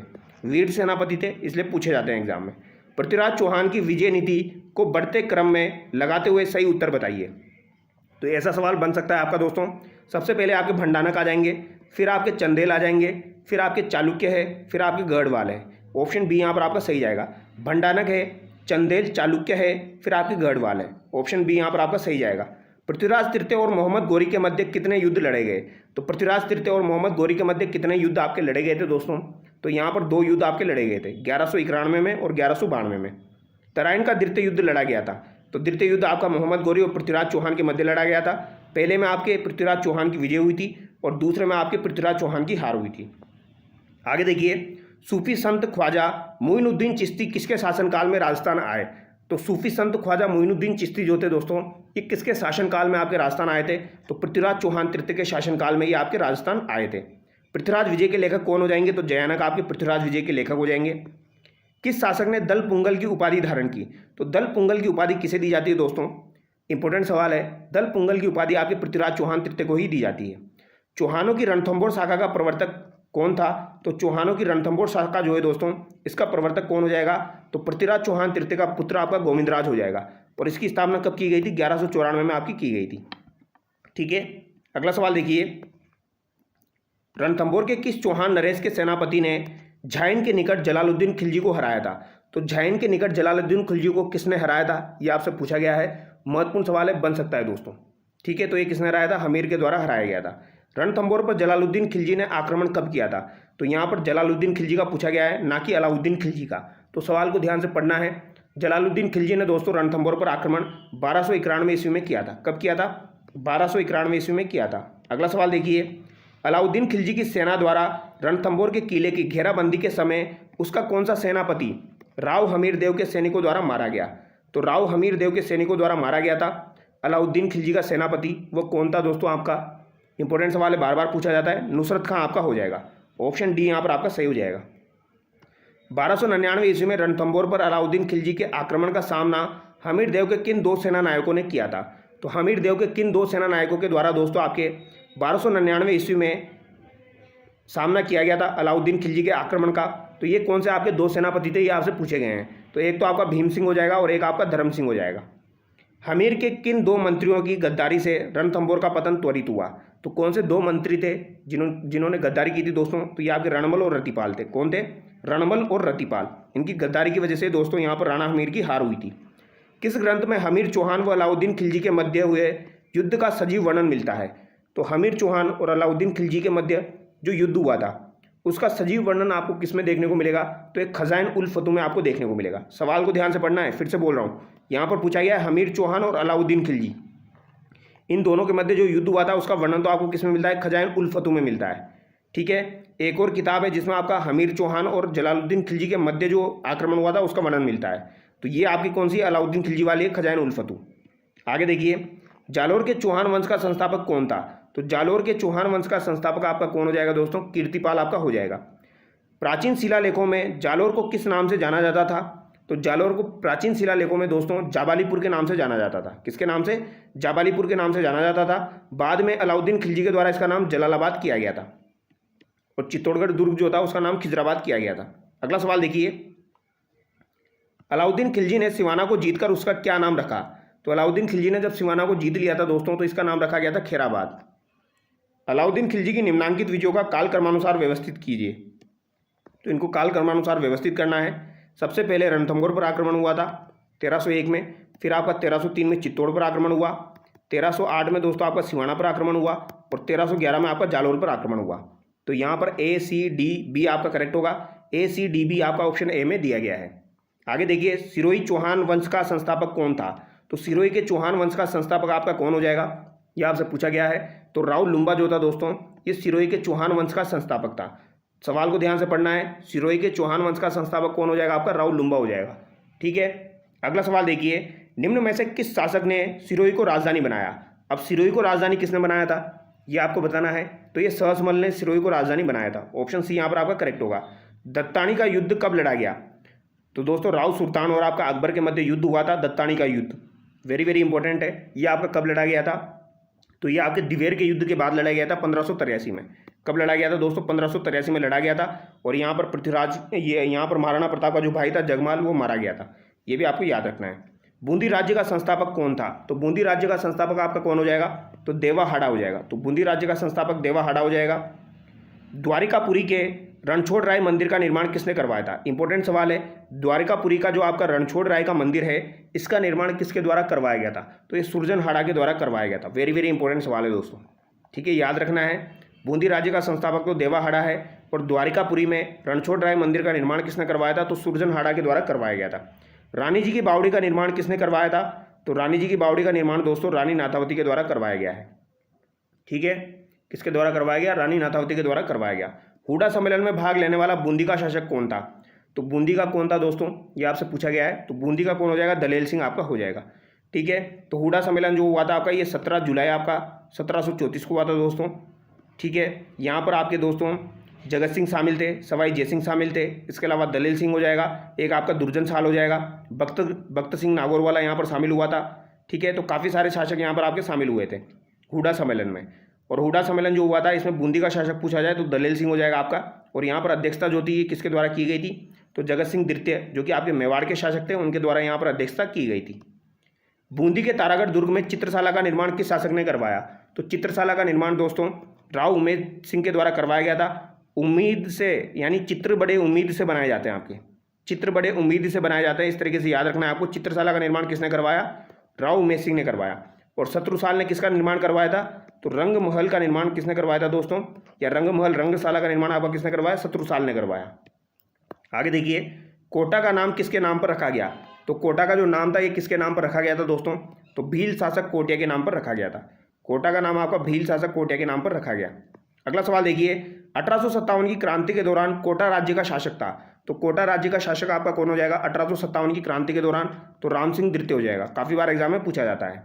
ठीक है, और एक और बात याद रखिएगा, जो आपकी 1857 की क्रांति हुई थी उस समय बूंदी का शासक भी आपका राम सिंह ही था। और राम सिंह ने जो था वो अंग्रेजों का साथ नहीं दिया था, इनडायरेक्टली, वो भी आपको ध्यान रखना है। कछवा राजवंश ढूंढाड़ राज्य के संस्थापक थे। तो ढूंढाड़ राज्य के संस्थापक आपके कौन हो जाएंगे? दुल्ला राय हो जाएंगे। दुल्ला राय के द्वारा 1137 में आपकी दौसा को राजधानी बनाया गया था और आपकी ढूंढाड़ राज्य की स्थापना की गई थी। काकिल देव ने कालांतर में फिर 1208 में दोस्तों आपके आमेर को राजधानी बनाया था, ये भी आप याद रखेंगे। और आमेर जो थी वो तीसरी राजधानी थी। ठीक है, कछवा राजवंश की प्रथम राजधानी कहाँ थी? तो प्रथम राजधानी आपकी दौसा में हो जाएगी, याद रखिएगा। दूसरी राजधानी आपकी जम्मू और रामगढ़ हो जाएगी। तीसरी राजधानी आपकी आमेर हो जाएगी। आगे देखिए, उन दो सरदारों के नाम बताएं जिन्हें अकबर के समय 7000 की मनसबदारी प्रदान की गई। तो 7000 की मनसबदारी अकबर के समय प्रदान की गई। किसके समय? अकबर के समय प्रदान की गई। तो ये कौन कौन हो जाएंगे? एक तो मानसिंह है और एक आपका कोका अजीज है। सवाल को रट लेना, बार बार पूछा जाता है। मानसिंह और कोका अजीज। निम्नलिखित में किस राजपूत मनसबदार को अकबर ने फरजंद की उपाधि प्रदान की थी? तो अकबर के द्वारा फरजंद यानी बेटे की उपाधि किसे दी गई थी? तो ये आपके दोस्तों मानसिंह को दी गई थी। ऑप्शन डी सही जाएगा। महाराजा मानसिंह की मृत्यु कहाँ हुई थी? तो महाराजा मानसिंह जो थे दोस्तों इनकी मृत्यु आपकी कहाँ पर हुई थी? तो इनकी मृत्यु दोस्तों आपकी महाराष्ट्र में हुई थी। कहाँ पर हुई थी? महाराष्ट्र में हुई थी, ये आप याद रखिएगा। इलिचपुर महाराष्ट्र था। ऑप्शन डी यहाँ पर आपका करेक्ट होगा। अगला सवाल देखिए, तो म से मानसिंह हो जाएगा और म से महाराष्ट्र आपको याद रख लेना है। पुरंदर की संधि किन शासकों के मध्य हुई थी? तो पुरंदर की जो संधि हुई थी दोस्तों ये आपकी मिर्जा राजा जयसिंह और आपके शिवाजी के मध्य हुई थी पुरंदर की संधि। ऑप्शन ए यहाँ पर आपका सही हो जाएगा। और ये बात कब की हो जाएगी? आपकी 1665 की हो जाएगी, ये भी आप याद रखिएगा। आगे देखिए, जयपुर के शासक जयसिंह द्वितीय को सवाई की उपाधि दी गई। तो जयपुर को जयसिंह द्वितीय को सवाई की उपाधि किसके द्वारा प्रदान की गई, ये आपसे पूछा गया है। औरंगजेब के द्वारा सवाई जयसिंह जो था उसको दोस्तों आपके सवाई की उपाधि दी गई थी, यानी जयसिंह द्वितीय जो था इसको सवाई की उपाधि औरंगजेब के द्वारा प्रदान की गई। जयपुर शहर की स्थापना कब हुई थी? तो जयपुर शहर की स्थापना आपकी 1727 में की गई सवाई जयसिंह के द्वारा। तुंगा युद्ध किनके मध्य लड़ा गया? तो सन 1787 में दोस्तों आपका जुलाई 1787 में तुंगा का युद्ध हुआ था। यह आपका दोस्तों प्रताप सिंह और महादजी सिंधिया के मध्य लड़ा गया था। किस किस के मध्य लड़ा गया? प्रताप सिंह और महादजी सिंधिया के मध्य लड़ा गया था। जयपुर का कौन सा शासक कविताओं में अपना उपनाम ब्रजनिधि लिखते थे? तो ब्रजनिधि उपनाम से कविताएं कौन लिखते थे? तो ये आपके सवाई प्रताप सिंह लिखते थे। ऑप्शन बी यहाँ पर आपका सही जाएगा। अगला सवाल देखिए, किस महाराजा के दरबार में 22 कवि, 22 ज्योतिषी, 22 संगीतज्ञ और 22 विषय विशेषज्ञ के रूप में गंधर्व 22 विद्यमान थी? तो यहाँ पर राइट आंसर क्या हो जाएगा? महाराणा प्रताप के यहाँ पर आपका हो जाएगा दोस्तों जयसिंह, मानसिंह, भगवंत सिंह। यहाँ पर दोस्तों इन्होंने थोड़ी सी मिस्टेक कर दी, रुकिए, यहाँ पर महाराणा नहीं होगा दोस्तों, ये महाराणा हटा दीजिए, आप सवाई प्रताप सिंह लिखिए इसको। ठीक है, क्या लिखोगे आप? सवाई प्रताप सिंह। ठीक है, सवाई प्रताप सिंह, क्योंकि कछवा शासक जो थे ये आपके महाराणा नहीं लगाते थे। ऑप्शन ए यहाँ पर आपका सही जाएगा, सवाई प्रताप सिंह। जयपुर के महाराजा स्कूल की स्थापना किस वर्ष में हुई थी? तो जयपुर का जो महाराजा स्कूल था इसकी स्थापना आपकी किस वर्ष में हुई थी? तो ये आपकी 1844 में हुई थी। तो ये भी आप याद रखिएगा, 1844 में दोस्तों आपके महाराजा स्कूल की स्थापना हुई थी जयपुर के अंदर। ठीक है। और प्रताप सिंह जो थे दोस्तों आपके सवाई प्रताप सिंह, इनके काल में आपका तमाशा लोकनाट्य जो था, जो कि महाराष्ट्र से लाया गया था, वो भी आपका फेमस हुआ था। और महाराजा स्कूल की स्थापना कब हुई थी? 1844 में हुई थी। जाट वंश का 18वीं शताब्दी के मध्य में किन भूभागों पर आधिपत्य था? तो 18वीं शताब्दी के मध्य किन भूभागों पर आधिपत्य था, ये आपसे पूछा गया है। तो भरतपुर और धौलपुर, ठीक है। जाट वंश कहाँ पर हो जाएगा आपका? भरतपुर और धौलपुर में हो जाएगा, ठीक है। ऑप्शन ए यहाँ पर आपका सही हो जाएगा। अगला सवाल देखिए, भरतपुर के स्वतंत्र जाट राज्य का संस्थापक कौन था? तो भरतपुर के दोस्तों आपके स्वतंत्र जाट राज्य का संस्थापक कौन हो जाएगा दोस्तों? ये सवाल आपका RSMSSB के द्वारा पूछा जा चुका है। चूड़ामन यहाँ पर आपका राइट आंसर होगा, ठीक है। तो अगर आपसे पूछा जाए भरतपुर के स्वतंत्र जाट राज्य का संस्थापक कौन था, तो ये चूड़ामन हो जाएगा। ये सवाल अभी थोड़े टाइम पहले आपका पूछा गया था दोस्तों। महाराजा सूरजमल का अन्य नाम कौन सा था? तो सूरजमल का अन्य नाम आपका कौन सा हो जाएगा? सुजान सिंह हो जाएगा। ऑप्शन डी सही हो जाएगा। भरतपुर के किस जाट सम्राट को जाटों का अफलातून यानी प्लेटो कहा जाता है? तो ये किसे कहा जाता है दोस्तों? ये आपके महाराजा सूरजमल को कहा जाता है। ऑप्शन ए यहाँ पर आपका सही हो जाएगा। पानीपत के तृतीय युद्ध में मराठाओं का सहयोग किस शासक ने किया था? तो मराठाओं का सहयोग किस शासक ने किया था दोस्तों? तो ये सूरजमल ने ही किया था आपका, ठीक है। मराठाओं का सहयोग जो है ये सूरजमल के, भरतपुर के सूरजमल के द्वारा किया गया था पानीपत के तीसरे युद्ध में, ठीक है। इनको शरण दी गई थी सूरजमल ने, ये आप याद रखिएगा। प्रतिहार शासकों में रोहिल लद्दी के नाम से किसे जाना जाता है? तो प्रतिहार शासकों में जो रोहिल लद्दी है दोस्तों, इसके नाम से किसे जाना जाता है आपके? तो ये हरिश्चंद्र को जाना जाता है। हरिश्चंद्र को आपके रोहिल लद्दी के नाम से जाना जाता है। घटियाला शिलालेख में निम्नांकित में से किस वंश की जानकारी प्राप्त होती है? तो घटियाला शिलालेख जो है दोस्तों, इसमें किस वंश की जानकारी आपको प्राप्त होती है? तो यहाँ पर मंडोर के प्रतिहारों की जानकारी आपको प्राप्त होती है। घटियाला शिलालेख जो है ये इंपॉर्टेंट है दोस्तों आपका, ये आपका मंडोर से संबंधित है, ठीक है। मंडोर के प्रतिहारों की जानकारी यहाँ से आपकी प्राप्त होती है। और ये कब किसके समय का हो जाएगा? तो कुक्कुट के समय का हो जाएगा आपका घटियाला शिलालेख। किसके समय का हो जाएगा? कुक्कुट के समय का हो जाएगा। राजस्थान में प्रतिहार वंश के संस्थापक आदिपुरुष हरिश्चंद्र की राजधानी थी। तो हरिश्चंद्र की राजधानी क्या हो जाएगी आपकी? मंडोर हो जाएगी। नैन्सी ने प्रतिहारों की कितनी शाखा का वर्णन किया है? तो नैन्सी ने प्रतिहारों की कितनी शाखाओं का वर्णन किया है? तो मुनोद नैन्सी ने दोस्तों प्रतिहारों की 26 शाखाओं का वर्णन किया है। ऑप्शन सी यहाँ पर आपका सही हो जाएगा। कितनी शाखाओं का? 26 शाखाओं का वर्णन किया है। अगला सवाल देखिए, प्रतिहार शासक जिसने सर्वप्रथम जालोर को अपनी राजधानी बनाया, तो जालोर को अपनी राजधानी किसने बनाया था दोस्तों? ये आपसे पूछा गया है, तो बताइए। तो जालोर को अपनी राजधानी जो बनाया था दोस्तों, ये किसने बनाया? सर्वप्रथम। तो सर्वप्रथम जालोर को राजधानी आपके नागभट्ट प्रथम के द्वारा बनाया गया था। गुज्जर प्रतिहारों की राजधानी कौन सी थी? तो गुज्जर प्रतिहार जो थे दोस्तों, इनकी राजधानी कौन सी हो जाएगी? तो गुज्जर प्रतिहार जो है इनकी राजधानी एक तो आपकी पीलो मोलो भीनमाल हो जाएगी और एक आपकी मांडेवपुर जोधपुर हो जाएगी। दोनों यहाँ पर आपके सही है। पीली मोलो भीनमाल भी इनकी राजधानी थी गुज्जर प्रतिहारों की, और आपकी जो मांडवेपुर जोधपुर है यानी जो आपकी दोस्तों मंडोर है वो भी राजधानी थी। ए और सी यहाँ पर आपका दोनों करेक्ट होगा। भीनमाल को दोस्तों पीलो मोलो के नाम से भी जाना जाता है। अगला सवाल देखिए, त्रिपक्षीय संघर्ष प्रतिहार पाल राष्ट्रकूट की शुरुआत किसके शासनकाल में हुई? तो त्रिपक्षीय संघर्ष प्रतिहार पाल राष्ट्रकूट की शुरुआत किसके शासनकाल में हुई? ये आपसे पूछा गया है। तो ये वत्सराज के काल में हुई थी। तो त्रिपक्षीय संघर्ष जो हुआ था आपका, इसकी शुरुआत आपकी वत्सराज के काल में हुई थी। कुवल्यमाला नामक कथा संग्रह में कितनी देसी भाषाओं के नाम का उल्लेख हुआ है? तो यहाँ पर 18 देसी भाषाओं का उल्लेख हुआ है दोस्तों, जिसमें एक आपकी मरु भाषा भी शामिल है। और कुवल्यमाला नामक ग्रंथ जो है ये किसके द्वारा लिखा गया है? यह आपका उद्योतन सूरी के द्वारा लिखा गया है। किसके द्वारा लिखा गया है दोस्तों? उद्योतन सूरी के द्वारा आपका लिखा गया है। अगला सवाल देखिए, ओशिया में महावीर स्वामी को समर्पित जैन मंदिर का निर्माण किस राजा के काल में हुआ है? तो ओशिया में महावीर स्वामी को समर्पित जैन मंदिर जो है दोस्तों, इसका निर्माण किस शासनकाल में हुआ है, ये आपको बताना है। तो क्या राइट आंसर होगा आपका दोस्तों? वत्सराज। ऑप्शन ए यहाँ पर आपका सही हो जाएगा, क्योंकि ओशिया में जो आपके महावीर स्वामी को समर्पित जैन मंदिर है, इनका निर्माण आपके वत्सराज प्रतिहार के काल में ही हुआ था। ऑप्शन ए यहाँ पर सही जाएगा। और इंपॉर्टेंट सवाल है, उस अरब यात्री का नाम बताइए जिसने मिहिर भोज के समय का वृत्तांत प्रस्तुत किया। तो मिहिर भोज के समय का वृत्तांत प्रस्तुत किया उस अरबी यात्री का आपको नाम बताना है। तो ये कौन हो जाएगा आपका दोस्तों? सुलेमान हो जाएगा। ऑप्शन ए यहाँ पर आपका सही हो जाएगा। सुलेमान को भोज कराया, इस तरीके से याद रख सकते हो। सुलेमान को क्या कराया? भोजन कराया, यानी भोज कराया। तो सुलेमान किसके काल में आया था? आपके भोज प्रथम के काल में, यानी मिहिर भोज के काल में आया था। इस तरीके से याद रख सकते हो। आगे देखिए, राजशेखर किसके दरबार में था? तो राजशेखर जो था दोस्तों, ये किसके दरबार में था? ये सवाल आपका बन सकता है। तो महेंद्रपाल प्रथम के दरबार में आपका कौन था? राजशेखर था। राजशेखर आपका किसके दरबार में था? महेंद्रपाल प्रथम के दरबार में था। ऑप्शन ए यहाँ पर आपका सही जाएगा। अगला सवाल देखिए, निम्नलिखित में से कौन सी कृति प्रसिद्ध कवि, नाट्यकार और लेखक राजशेखर की नहीं है? तो कौन सी आपकी राजशेखर की नहीं है? कपूर मंजरी है, काव्य मीमांसा है, प्रभावक चरित्र, बाल रामायण। तो कपूर मंजरी, काव्य मीमांसा और बाल रामायण ये आपकी दोस्तों किसकी है? राजशेखर की है। लेकिन प्रभावक चरित्र जो है ये आपकी राजशेखर की नहीं है। ये बाल रामायण भी याद रखना, ये भी इंपॉर्टेंट है, पूछी जाती है। किसकी हो जाएगी? राजशेखर की हो जाएगी। और काव्य मीमांसा कपूर मंजरी आपको याद होगा ही सही, ये किसकी है? राजशेखर की है। आगे देखिए, युआन चुआंग द्वारा उल्लेखित पीलो मोलो के रूप में किस स्थान की पहचान हुई है? तो अभी मैंने आपको बताया पीलो मोलो के रूप में किसे जाना जाता है दोस्तों? तो पीलो मोलो, तो पीलो मोलो के रूप में भीनमाल को जाना जाता है। ऑप्शन बी यहाँ पर आपका सही हो जाएगा। युआन चुआंग भी आपको याद रखना है। प्रतिहार शिलालेख में पदाधिकारियों का उल्लेख आता है, यह आता है। तो प्रतिहार शिलालेखों में पदाधिकारियों का उल्लेख आता है, यह आता है। तो ये किस में आता है दोस्तों? राजपुरुष में आता है। ऑप्शन ए यहाँ पर आपका सही हो जाएगा। अगला सवाल देखिए, यहाँ पर आपको युद्ध जो हुए हैं उनको सम्मिलित करना है दोस्तों। कौन सा युद्ध आपका कब हुआ था? गागरोन का जो युद्ध है दोस्तों ये आपका 1519 में हुआ था। सारंगपुर का युद्ध आपका कब हुआ दोस्तों? सारंगपुर का युद्ध जो हुआ था ये आपका कब हुआ? तो सारंगपुर का युद्ध आपका 1437 में हुआ। पाहेबा साहिबा का युद्ध आपका 1541-42 में हुआ। और गिरी सुमेल का युद्ध आपका 1544 में हुआ। तो यहाँ पर आपका राइट आंसर क्या हो जाएगा? ऑप्शन बी हो जाएगा।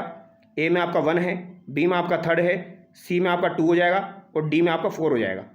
अगला सवाल देखिए, सुमेलित करना है दोस्तों आपको। तराइन का प्रथम युद्ध दिया गया है 1191 ईस्वी हो जाएगा। सारंगपुर का युद्ध दिया गया है वही आपका 1437 हो जाएगा। खातौली का युद्ध कब हुआ था दोस्तों? तो खातौली का युद्ध आपका 1517 में हुआ था। और गिरी सुमेल का युद्ध जो है ये आपका 1544 में हुआ था।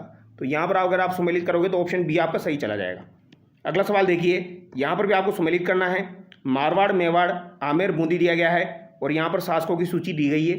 कौन से वंश से संबंधित है? तो मारवाड़ के तो आपके राठौड़ हो जाएंगे, मेवाड़ के आपके सिसोदिया हो जाएंगे, आमेर के आपके कछुआ हो जाएंगे और बूंदी के हाड़ा हो जाएंगे। यानी कि यहाँ पर आपका राइट आंसर क्या हो जाएगा दोस्तों? 87 में ऑप्शन ए यहाँ पर आपका सही हो जाएगा।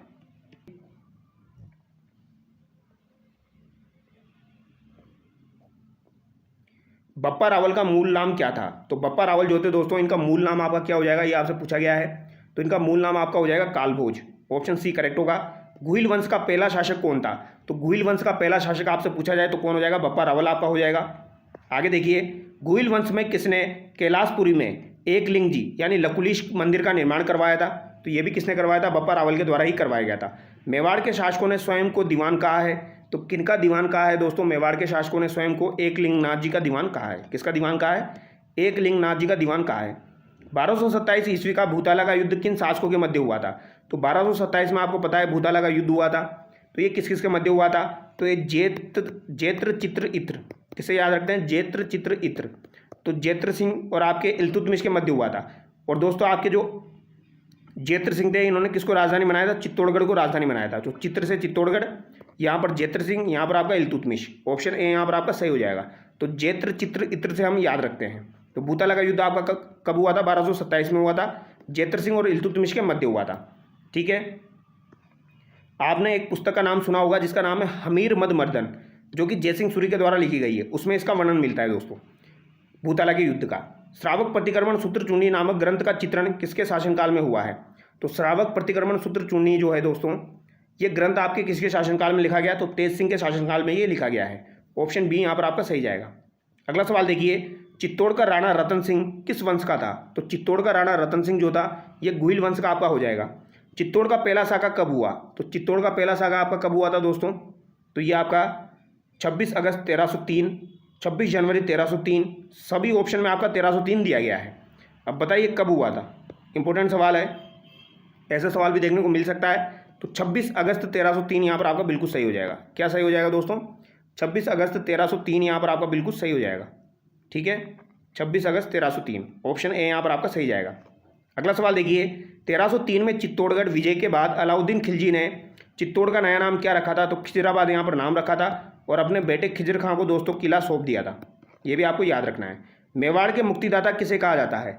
तो मेवाड़ का मुक्तिदाता किसे कहा जाता है? राणा हमीर को कहा जाता है। तो मेवाड़ का मुक्तिदाता को किसे कहा जाएगा? राणा हमीर को कहा जाएगा। अगला सवाल देखिए, मेवाड़ के किस शासक को विषम घाटी पंचानन की संज्ञा दी गई है? तो विषम घाटी पंचानन की संज्ञा किसे दी गई है? राणा हमीर को दी गई है। ऑप्शन बी सही हो जाएगा। सारंगपुर का युद्ध आपका 1437 में हुआ था। किन राज्यों के मध्य हुआ था?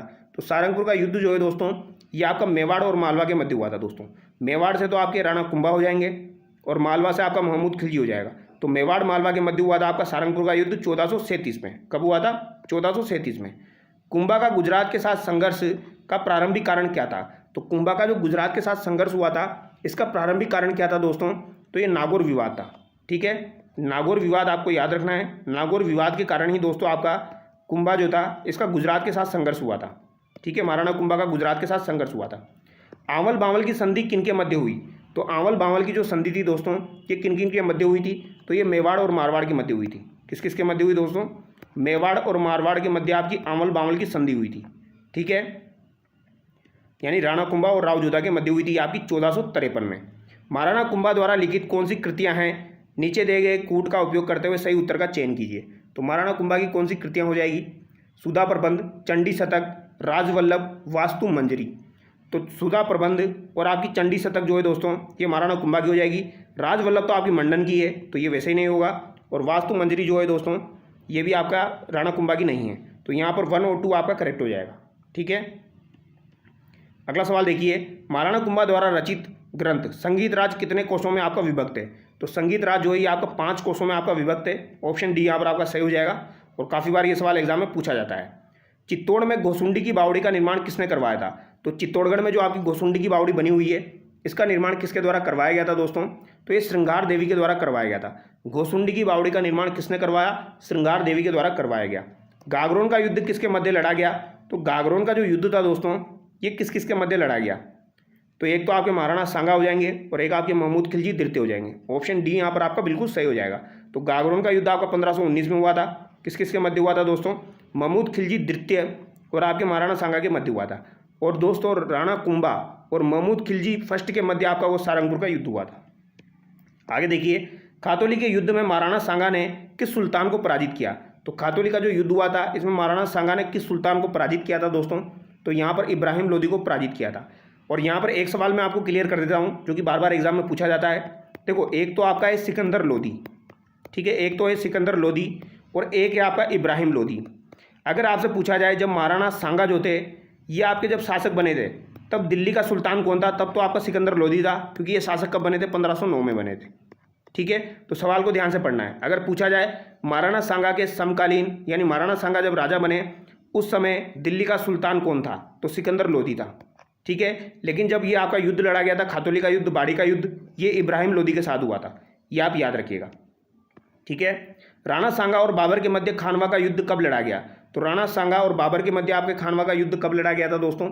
तो ये आपका 17 मार्च 1527 को लड़ा गया था। खानवा का युद्ध कब लड़ा गया? 17 मार्च 1527 को। और इसके ही 1 महीने पहले आपका बयाना का युद्ध हुआ था। राणा सांगा का जन्म कब हुआ था? तो 1482 में आपका राणा सांगा का जन्म हुआ था, अप्रैल 1482 में। आगे देखिए, राणा सांगा के द्वारा लड़ी गई निम्न लड़ाइयों का सही कालक्रम होगा। तो सही कालक्रम बताइए। बयाना, खातौली, गागरोन। तो सही कालक्रम आपको बताना है दोस्तों। तो सबसे पहले खातौली की लड़ाई हुई थी आपकी 1517 में, 1519 में गागरोन का हुआ, बयाना का आपका 1527 में हुआ था। ऑप्शन बी यहाँ पर आपका सही हो जाएगा।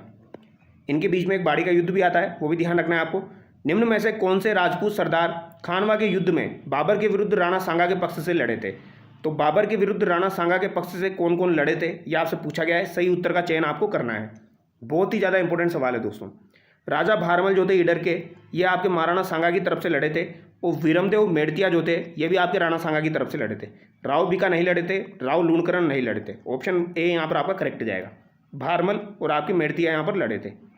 खानवा के युद्ध में किन निम्नलिखित राजपूत मुस्लिम योद्धाओं ने बाबर के विरुद्ध महाराणा सांगा के पक्ष में भाग लिया? महमूद लोदी, हसन खां मेवाती, रावल उदय सिंह, गोकुल दास परमार।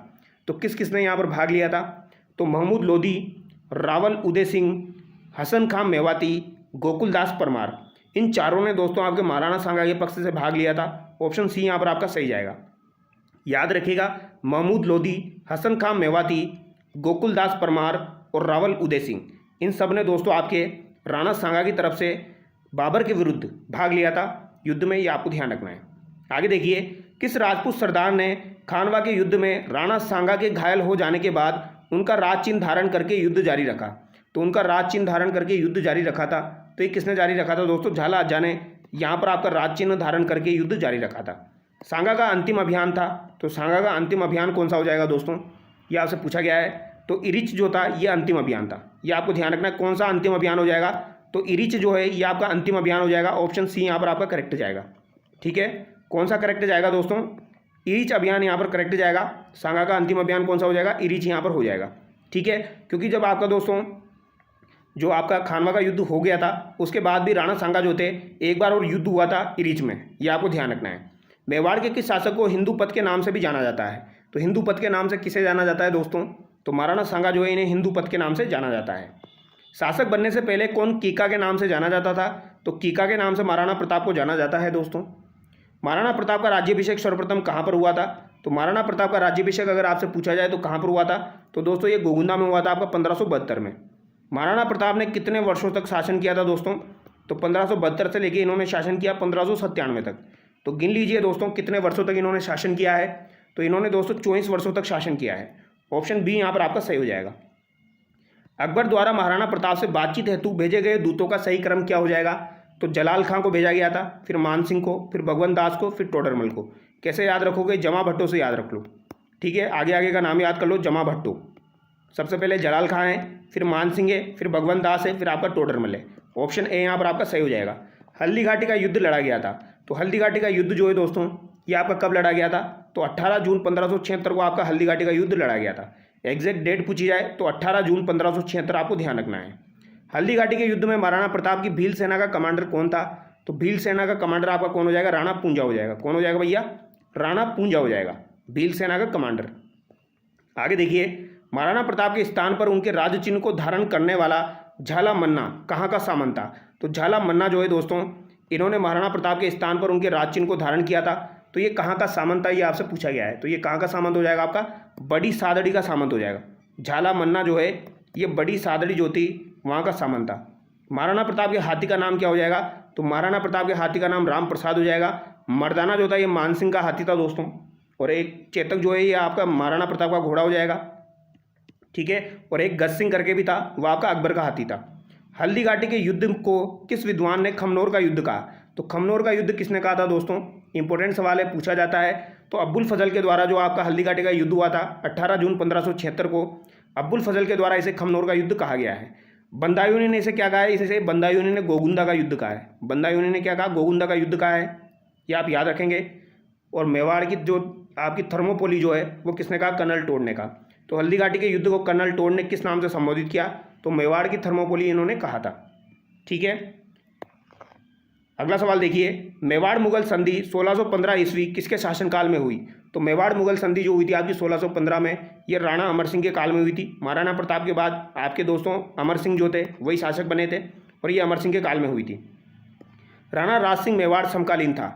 तो राणा राज सिंह जो था ये आपका दोस्तों मेवाड़ वाला, ये किसके समकालीन था? ये आपसे पूछा गया है। तो ये किसके समकालीन थे? ये आपको पता होगा दोस्तों, औरंगजेब के समकालीन थे, क्योंकि इन्होंने औरंगजेब के जजिया कर का भी विरोध किया था। याद रखना है, इनका शासनकाल 1652 से लेकर 1680 आपका हो जाएगा।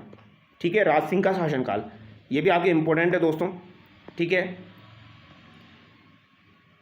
17वीं शताब्दी के सिसोदिया राठौड़ गठबंधन में मेवाड़ का शासक कौन था? तो जो आपका सिसोदिया और राठौड़ गठबंधन हुआ था उस समय यहाँ पर शासक कौन हो जाएंगे? महाराणा राज सिंह फर्स्ट हो जाएंगे। इधर मारवाड़ से तो आपके अजीत सिंह हो जाएंगे, मारवाड़ से अजीत सिंह हो जाएंगे, और इधर से आपके राज सिंह हो जाएंगे। कतिपय राजपूत शासकों की सूची नीचे दी जा रही है। राणा सांगा, चंद्रसेन, बान सिंह, राय सिंह। अब यहाँ पर ये पूछा गया है दोस्तों, इनमें से किन्हीं दो का चयन करके करें जिन्होंने मुगलों को सहयोग किया। जिन्होंने मुगलों को सहयोग किया उनका चयन आपको करना है। तो बताइए भैया, इनमें से मुगलों का सहयोग किसने किया था? ये आपसे पूछा गया है, इंपॉर्टेंट सवाल है, पूछा जा सकता है। तो मान सिंह ने दोस्तों मुगलों का सहयोग किया था, राय सिंह ने भी मुगलों का सहयोग किया था। राणा सांगा और चंद्रसेन ने मुगलों का सहयोग नहीं किया था, इन्होंने अधीनता स्वीकार नहीं की थी। यानी सी और डी आपका राइट आंसर होगा, यानी कि ऑप्शन ए यहाँ पर आपका सही जाएगा। चारुमती विवाद के समय मेवाड़ का शासक कौन था? तो ये भी अभी मैंने आपको बताया, राज सिंह ही हो जाएंगे आपके। चारुमती विवाद के समय भी यही आपके दोस्तों शासक थे। चारुमती आपकी किशनगढ़ की राजकुमारी थी, और राज सिंह जो थे दोस्तों इनके मध्य शादी हुई, तो फिर औरंगजेब यहाँ पर नाराज हो गया था। इस तरीके से था। निम्न में से महाराणा राज सिंह के काल में निर्मित मंदिर है। तो महाराणा राज सिंह के काल में निर्मित मंदिर आपका कौन सा हो जाएगा, ये आपको बताना है। तो अंबिका माता का मंदिर जो है दोस्तों उदयपुर में। इसके अलावा श्रीनाथ जी का मंदिर है नाथ द्वारा में। द्वारकाधीश जी का मंदिर है काकरोली में। तो ये सभी के सभी तीनों मंदिर वेरी वेरी इंपॉर्टेंट है। और ये आपके किसके शासनकाल में बने थे? तो ये आपके महाराणा राज सिंह के शासनकाल में बने थे। ऑप्शन डी यहाँ पर आपका सही हो जाएगा। जयसमंद झील का निर्माण किस शासक ने करवाया? तो जयसमंद झील जो थी दोस्तों, इसका निर्माण किस शासक के काल में हुआ था? तो ये जयसिंह के काल में हुआ था। तो जयसमंद झील का निर्माण जयसिंह के काल में हुआ था, ये आप याद रखिएगा। कृष्णा कुमारी विवाद से संबंधित शासक नहीं है। तो कृष्णा कुमारी विवाद जो हुआ था दोस्तों, उससे संबंधित शासक यहाँ पर कौन सा नहीं है? जयपुर के सवाई जगत सिंह, जोधपुर के मान सिंह, मेवाड़ महाराणा भीम सिंह, बीकानेर के सरदार सिंह। तो बीकानेर के सरदार सिंह का कोई संबंध नहीं है आपके कृष्णा कुमारी विवाद से।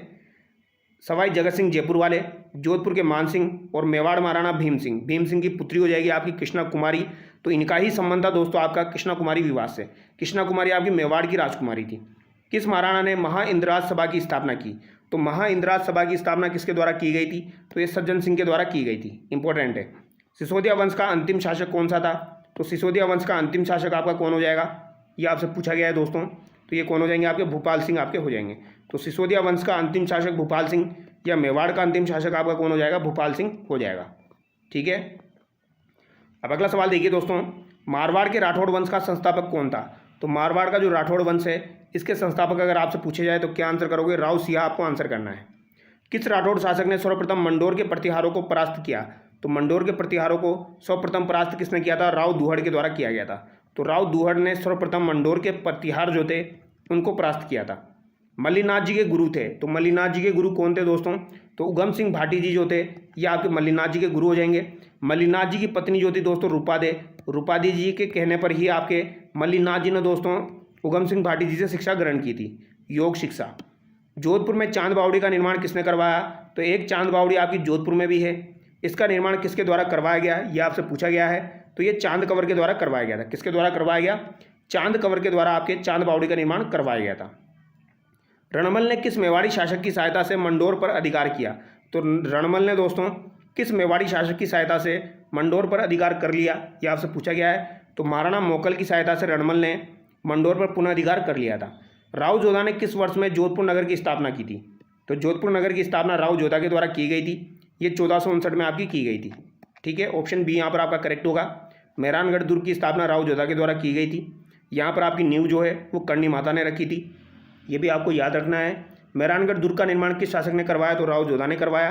खानवा के युद्ध में मारवाड़ के किस शासक ने सांगा की सहायता की?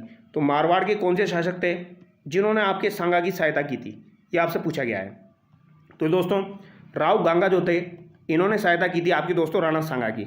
और राव गांगा का पुत्र था दोस्तों आपका मालदेव। तो ये मालदेव को भेजा गया था नेतृत्व के लिए। ठीक है, यानी सेना लेकर किसे भेजा गया? मालदेव को भेजा गया। लेकिन सहायता किसने की?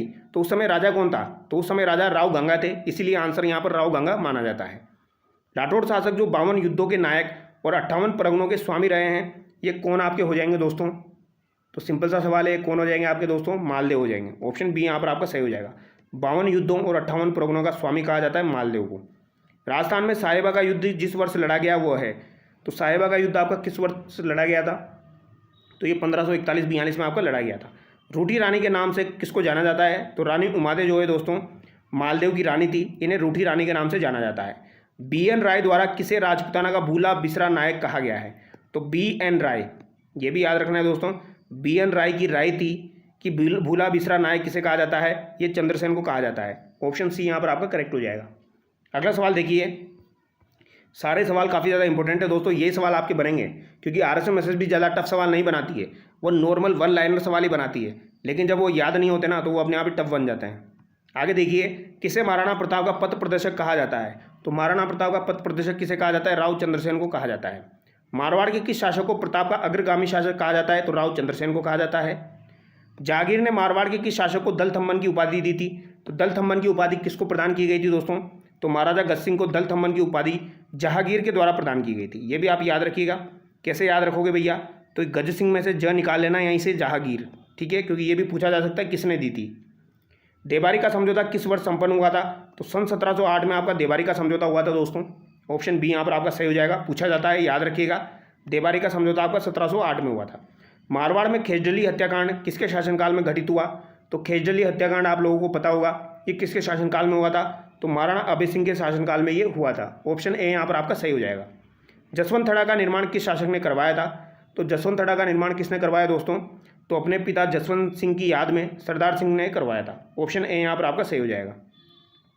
बीकानेर की स्थापना किसने की थी? तो बीकानेर की स्थापना राव बीका के द्वारा की गई। किस शासक को कलयुग का कर्ण कहा जाता है? तो कलयुग का कर्ण किसे कहा जाता है? राव लूणकरण को दोस्तों आपके कलयुग का कर्ण कहा जाता है।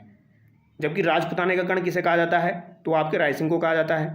कलयुग का कर्ण राव लूणकरण को कहा जाता है। बाबर के पुत्र कामरान और बीकानेर नरेश के मध्य जो युद्ध हुआ था उसका वर्णन आपको किसमें मिलेगा? ये अभी आपके आरएस के एग्जाम में पूछा गया था। कामरान और बीकानेर नरेश के मध्य जो युद्ध हुआ था दोस्तों उसका वर्णन आपको किसमें देखने को मिलेगा? तो यह आपका देखने को मिलेगा आपको राव जयसिंह छंद में। ऑप्शन ए यहाँ पर आपका सही हो जाएगा। ठीक है, तो बाबर का पुत्र कौन सा था? कामरान। ठीक है, ये आपको याद रखना है। और राव जयसिंह के मध्य ये युद्ध हुआ था, कामरान और राव जयसिंह के मध्य, और इसीलिए इसका उल्लेख किसमें मिलता है? राव जयसिंह छंद में आपको देखने को मिलेगा। राव रायसिंह को राजपुताने का कर्ण किसने कहा है? तो राजपुताने का कर्ण रायसिंह को किसने कहा है? तो ये किसने कहा है भैया? मुंशी देवी प्रसाद के द्वारा कहा गया है। ऑप्शन सी करेक्ट होगा। मथिरे की राड़ 1642 से 1644 के संबंधित शासक कौन कौन है? तो मथिरे की राड़ जो हुई थी दोस्तों आपकी, उससे संबंधित शासक आपसे पूछे गए हैं। तो ये अमर सिंह और आपके कर्ण सिंह के मध्य हो जाएगी। अमर सिंह नागौर और आपके कर्ण सिंह बीकानेर के मध्य ये हुआ था मथिरे की राड़। ठीक है, चैम्बर ऑफ प्रिंसेज यानी नरेंद्र मंडल का प्रथम चांसलर कौन था? तो नरेंद्र मंडल जो है इसका प्रथम चांसलर आपका कौन हो जाएगा? गंगा सिंह आपका हो जाएगा। कौन हो जाएगा? गंगा सिंह। भारत की स्वतंत्रता के समय बीकानेर राज्य का शासक कौन था? तो भारत की स्वतंत्रता के समय बीकानेर राज्य का शासक कौन हो जाएगा आपका दोस्तों?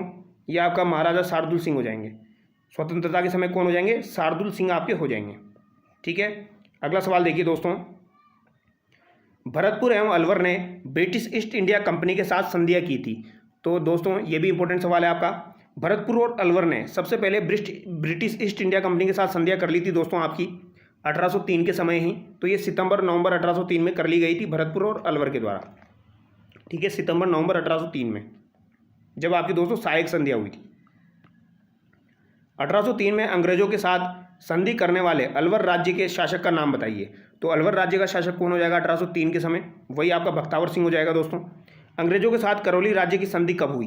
तो ये आपकी काफ़ी ज़्यादा इंपॉर्टेंट है। करौली राज्य ने दोस्तों अंग्रेजों के साथ संधि कब की थी?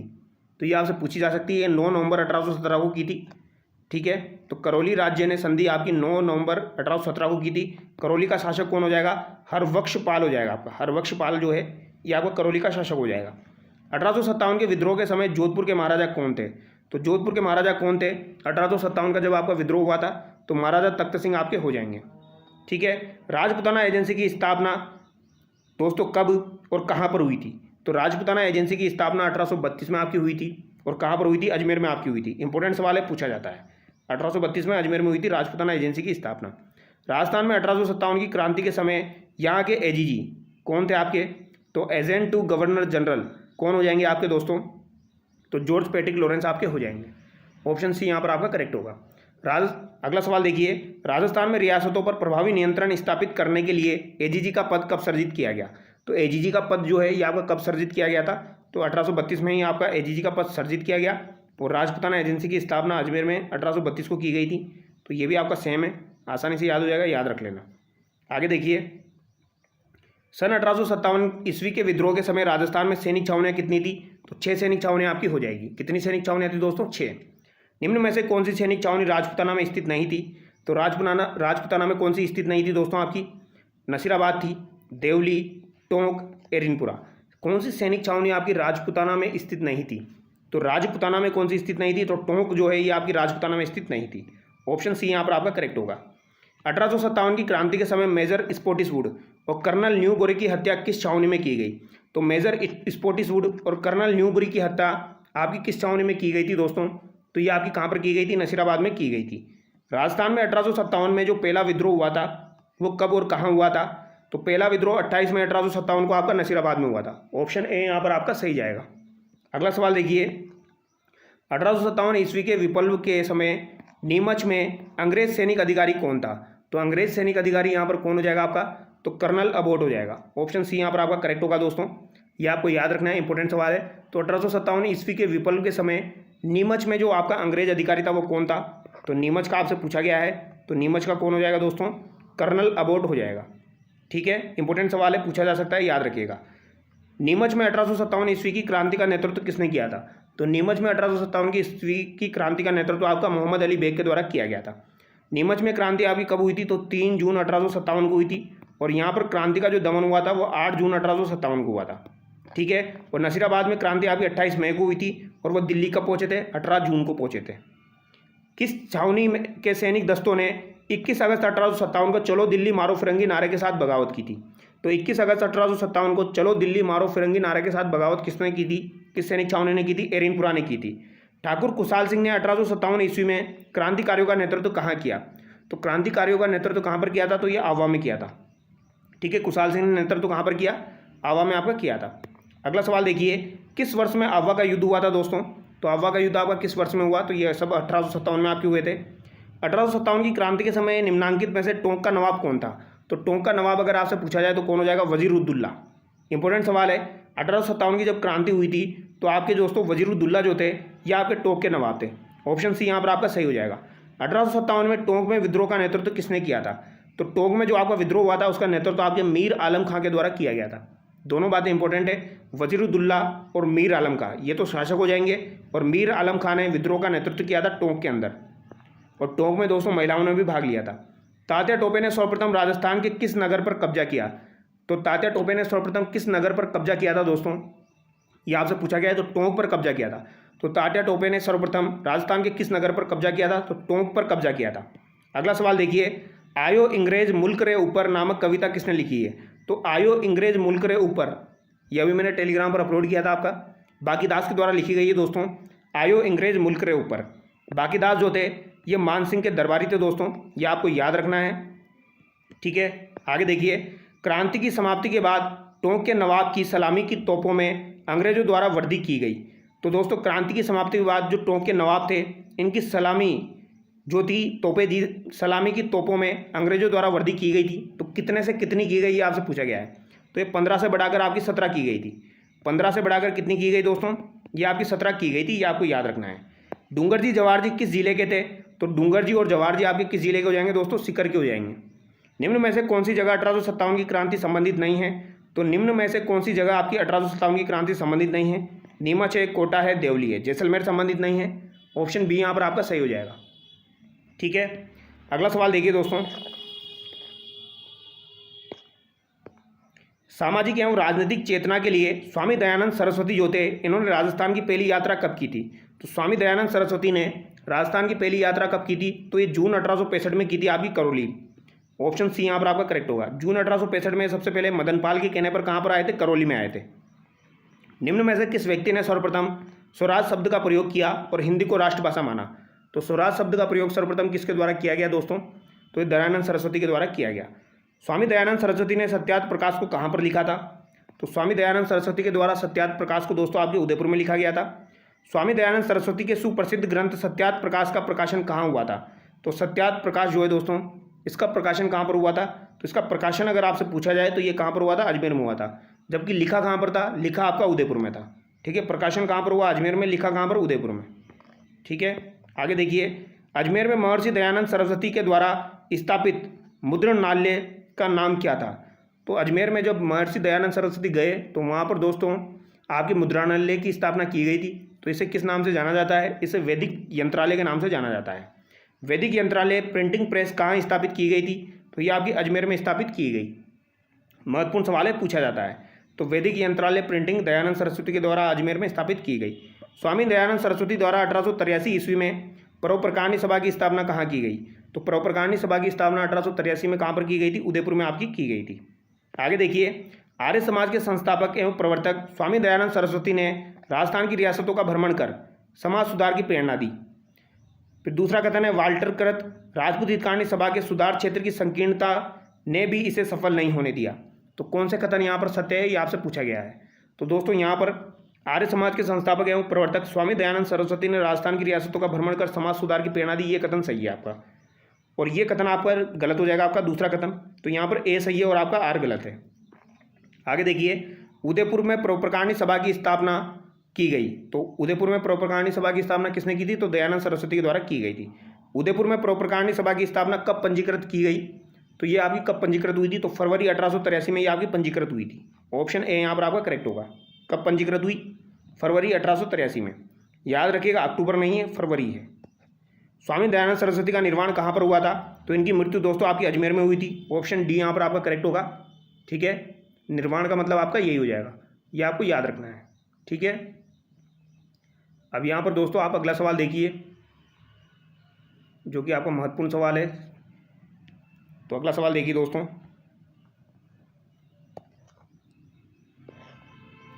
मेवाड़ में आर्य समाज की स्थापना किसने की थी? और ये सवाल भी काफ़ी बार एग्जाम में पूछा जाता है। तो मेवाड़ में आर्य समाज की स्थापना आपकी किसके द्वारा की गई थी दोस्तों?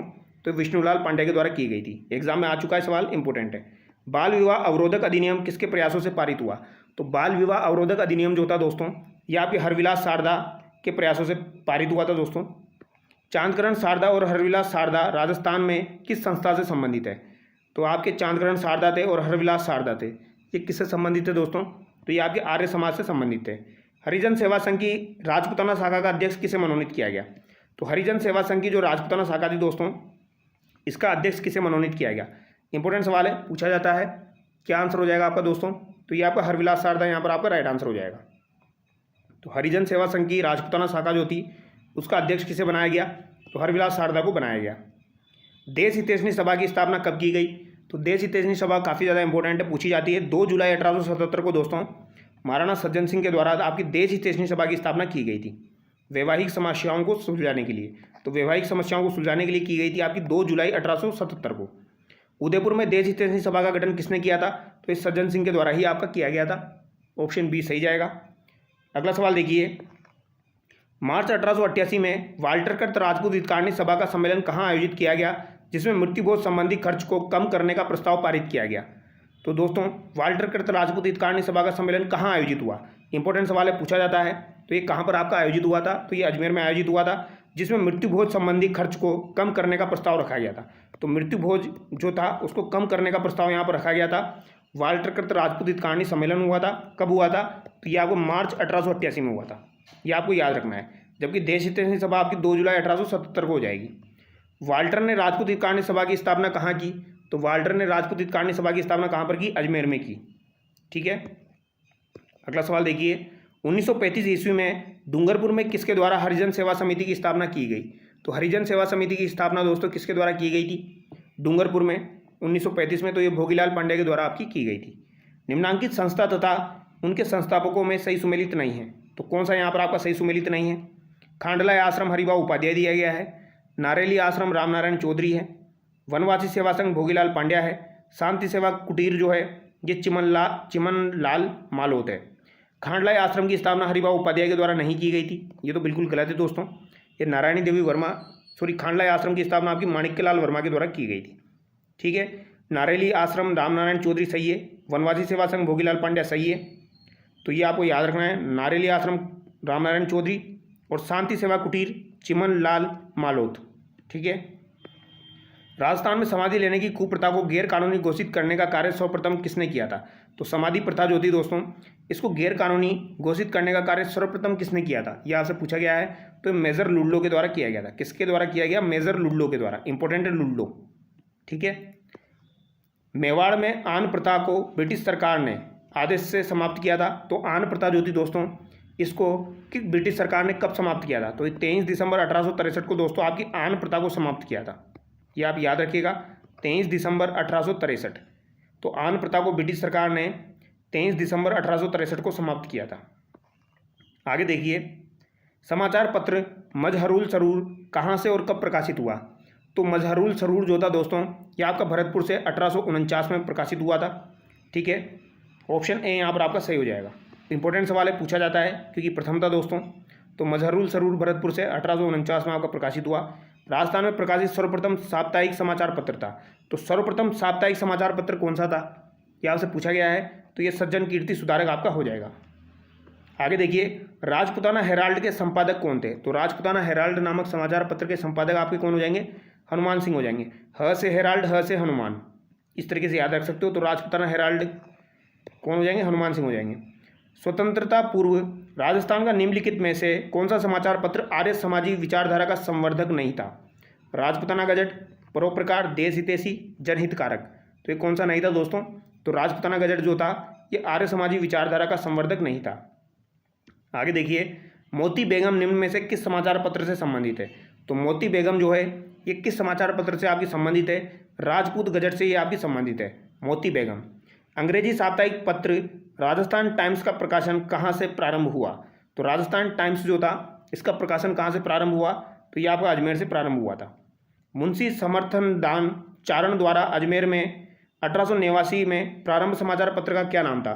तो मुंशी समर्थन दान चारण के द्वारा प्रकाशित किया गया था 1889 में। ये कौन सा समाचार पत्र था? ये आपसे पूछा गया है, तो ये कौन सा हो जाएगा? राजस्थान समाचार हो जाएगा। कौन सा हो जाएगा दोस्तों? राजस्थान समाचार। मुंशी समर्थन दान चारण आपका हो जाएगा 1889, अजमेर से प्रकाशित हुआ था। समर्थन दान चारण ने राजस्थान समाचार पत्र का प्रकाशन कब प्रारंभ किया? तो यह भी हमने देखा 1889, यानी कि यहाँ पर राइट आंसर किया जाएगा दोस्तों आपका। पत्र का क्या नाम था?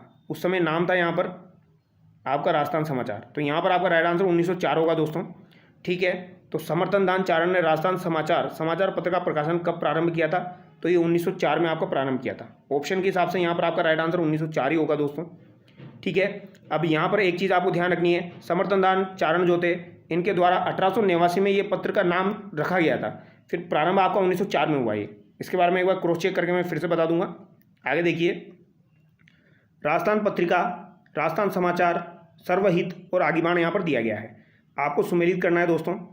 तो राजस्थान पत्रिका जो है ये किसके द्वारा लिखा गया आपका? तो ये तो बख्शी लक्ष्मण सिंह आपका हो जाएगा। राजस्थान पत्रिका बख्शी लक्ष्मण सिंह। राजस्थान समाचार क्या हो जाएगा दोस्तों? राजस्थान समाचार में आपका जे नारायण व्यास हो जाएगा। ठीक है, सर्वहित में क्या हो जाएगा आपका?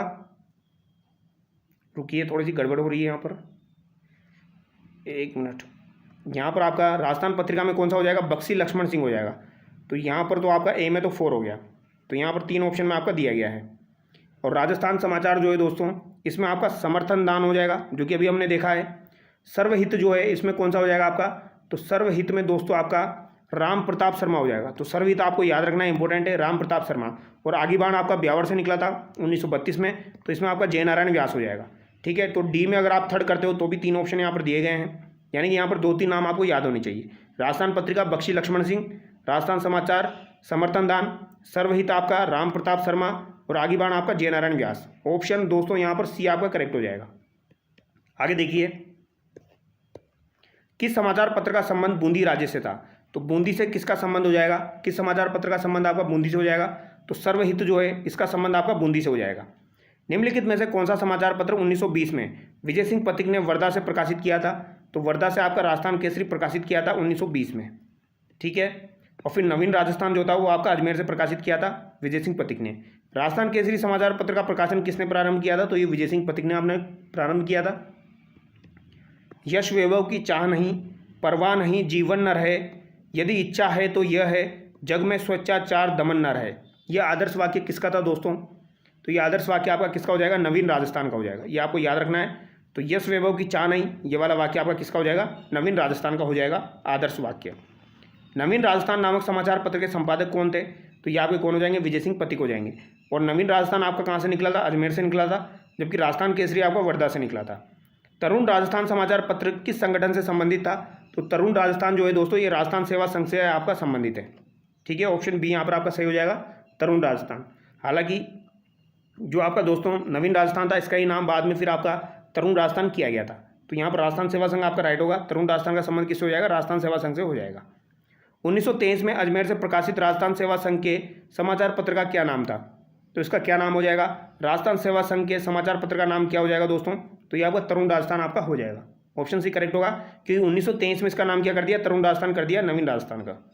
नवीन राजस्थान नामक समाचार पत्र बंद होने के पश्चात पुनः किस नाम से प्रकाशित हुआ? तो ये तरुण राजस्थान नाम से प्रकाशित हुआ आपका 1923 में। यानी कि पहले इसका नाम क्या था? नवीन राजस्थान था, बाद में इसका नाम तरुण राजस्थान कर दिया गया। यह आप याद रखिएगा। आगे देखिए, निम्न में से 1923 में बंद किए गए समाचार पत्र को तरुण राजस्थान के नाम से पुनः प्रकाशित किया गया। तो किसको? नवीन राजस्थान को। ऑप्शन सी करेक्ट होगा। तरुण राजस्थान समाचार पत्र के व्यवस्थापक कौन थे? तो इसके व्यवस्थापक आपके कौन हो जाएंगे? जय नारायण व्यास हो जाएंगे। तो तरुण राजस्थान समाचार पत्र के व्यवस्थापक कौन हो जाएंगे 1923 में? तो ये आपके जय नारायण व्यास आपके हो जाएंगे। जय हिंद, तरुण राजस्थान, नवीन राजस्थान, राजस्थान केसरी, यहाँ पर आपको मिलान करना है। तो जय हिंद जो है दोस्तों ये तो आपका कहाँ का हो जाएगा? जय हिंद आपका कोटा का हो जाएगा।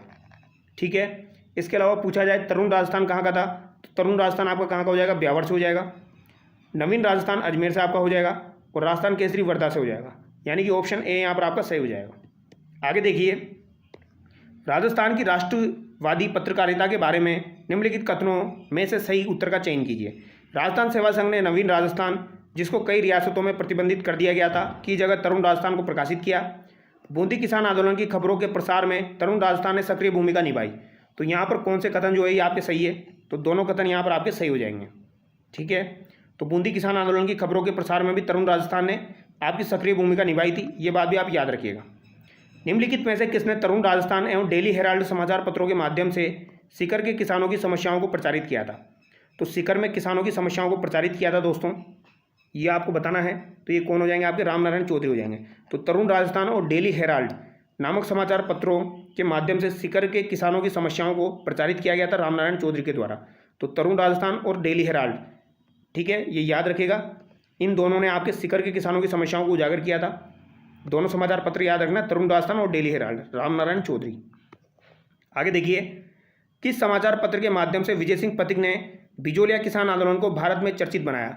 तो बिजोलिया किसान आंदोलन जो था दोस्तों, इसको चर्चित किस समाचार पत्र के माध्यम से बनाया गया था? तो प्रताप नामक समाचार पत्र, जो कि गणेश शंकर विद्यार्थी के द्वारा आपका निकाला जाता था कानपुर से, उसके द्वारा ही बिजोलिया किसान आंदोलन को फेमस बनाया गया था। प्रताप नामक समाचार पत्र कहाँ से प्रकाशित हुआ था? कानपुर से प्रकाशित होता था। बिजोलिया किसान आंदोलन को व्यापक प्रचार देने वाले समाचार पत्र प्रताप के संपादक कौन थे? तो गणेश शंकर विद्यार्थी आपके हो जाएंगे।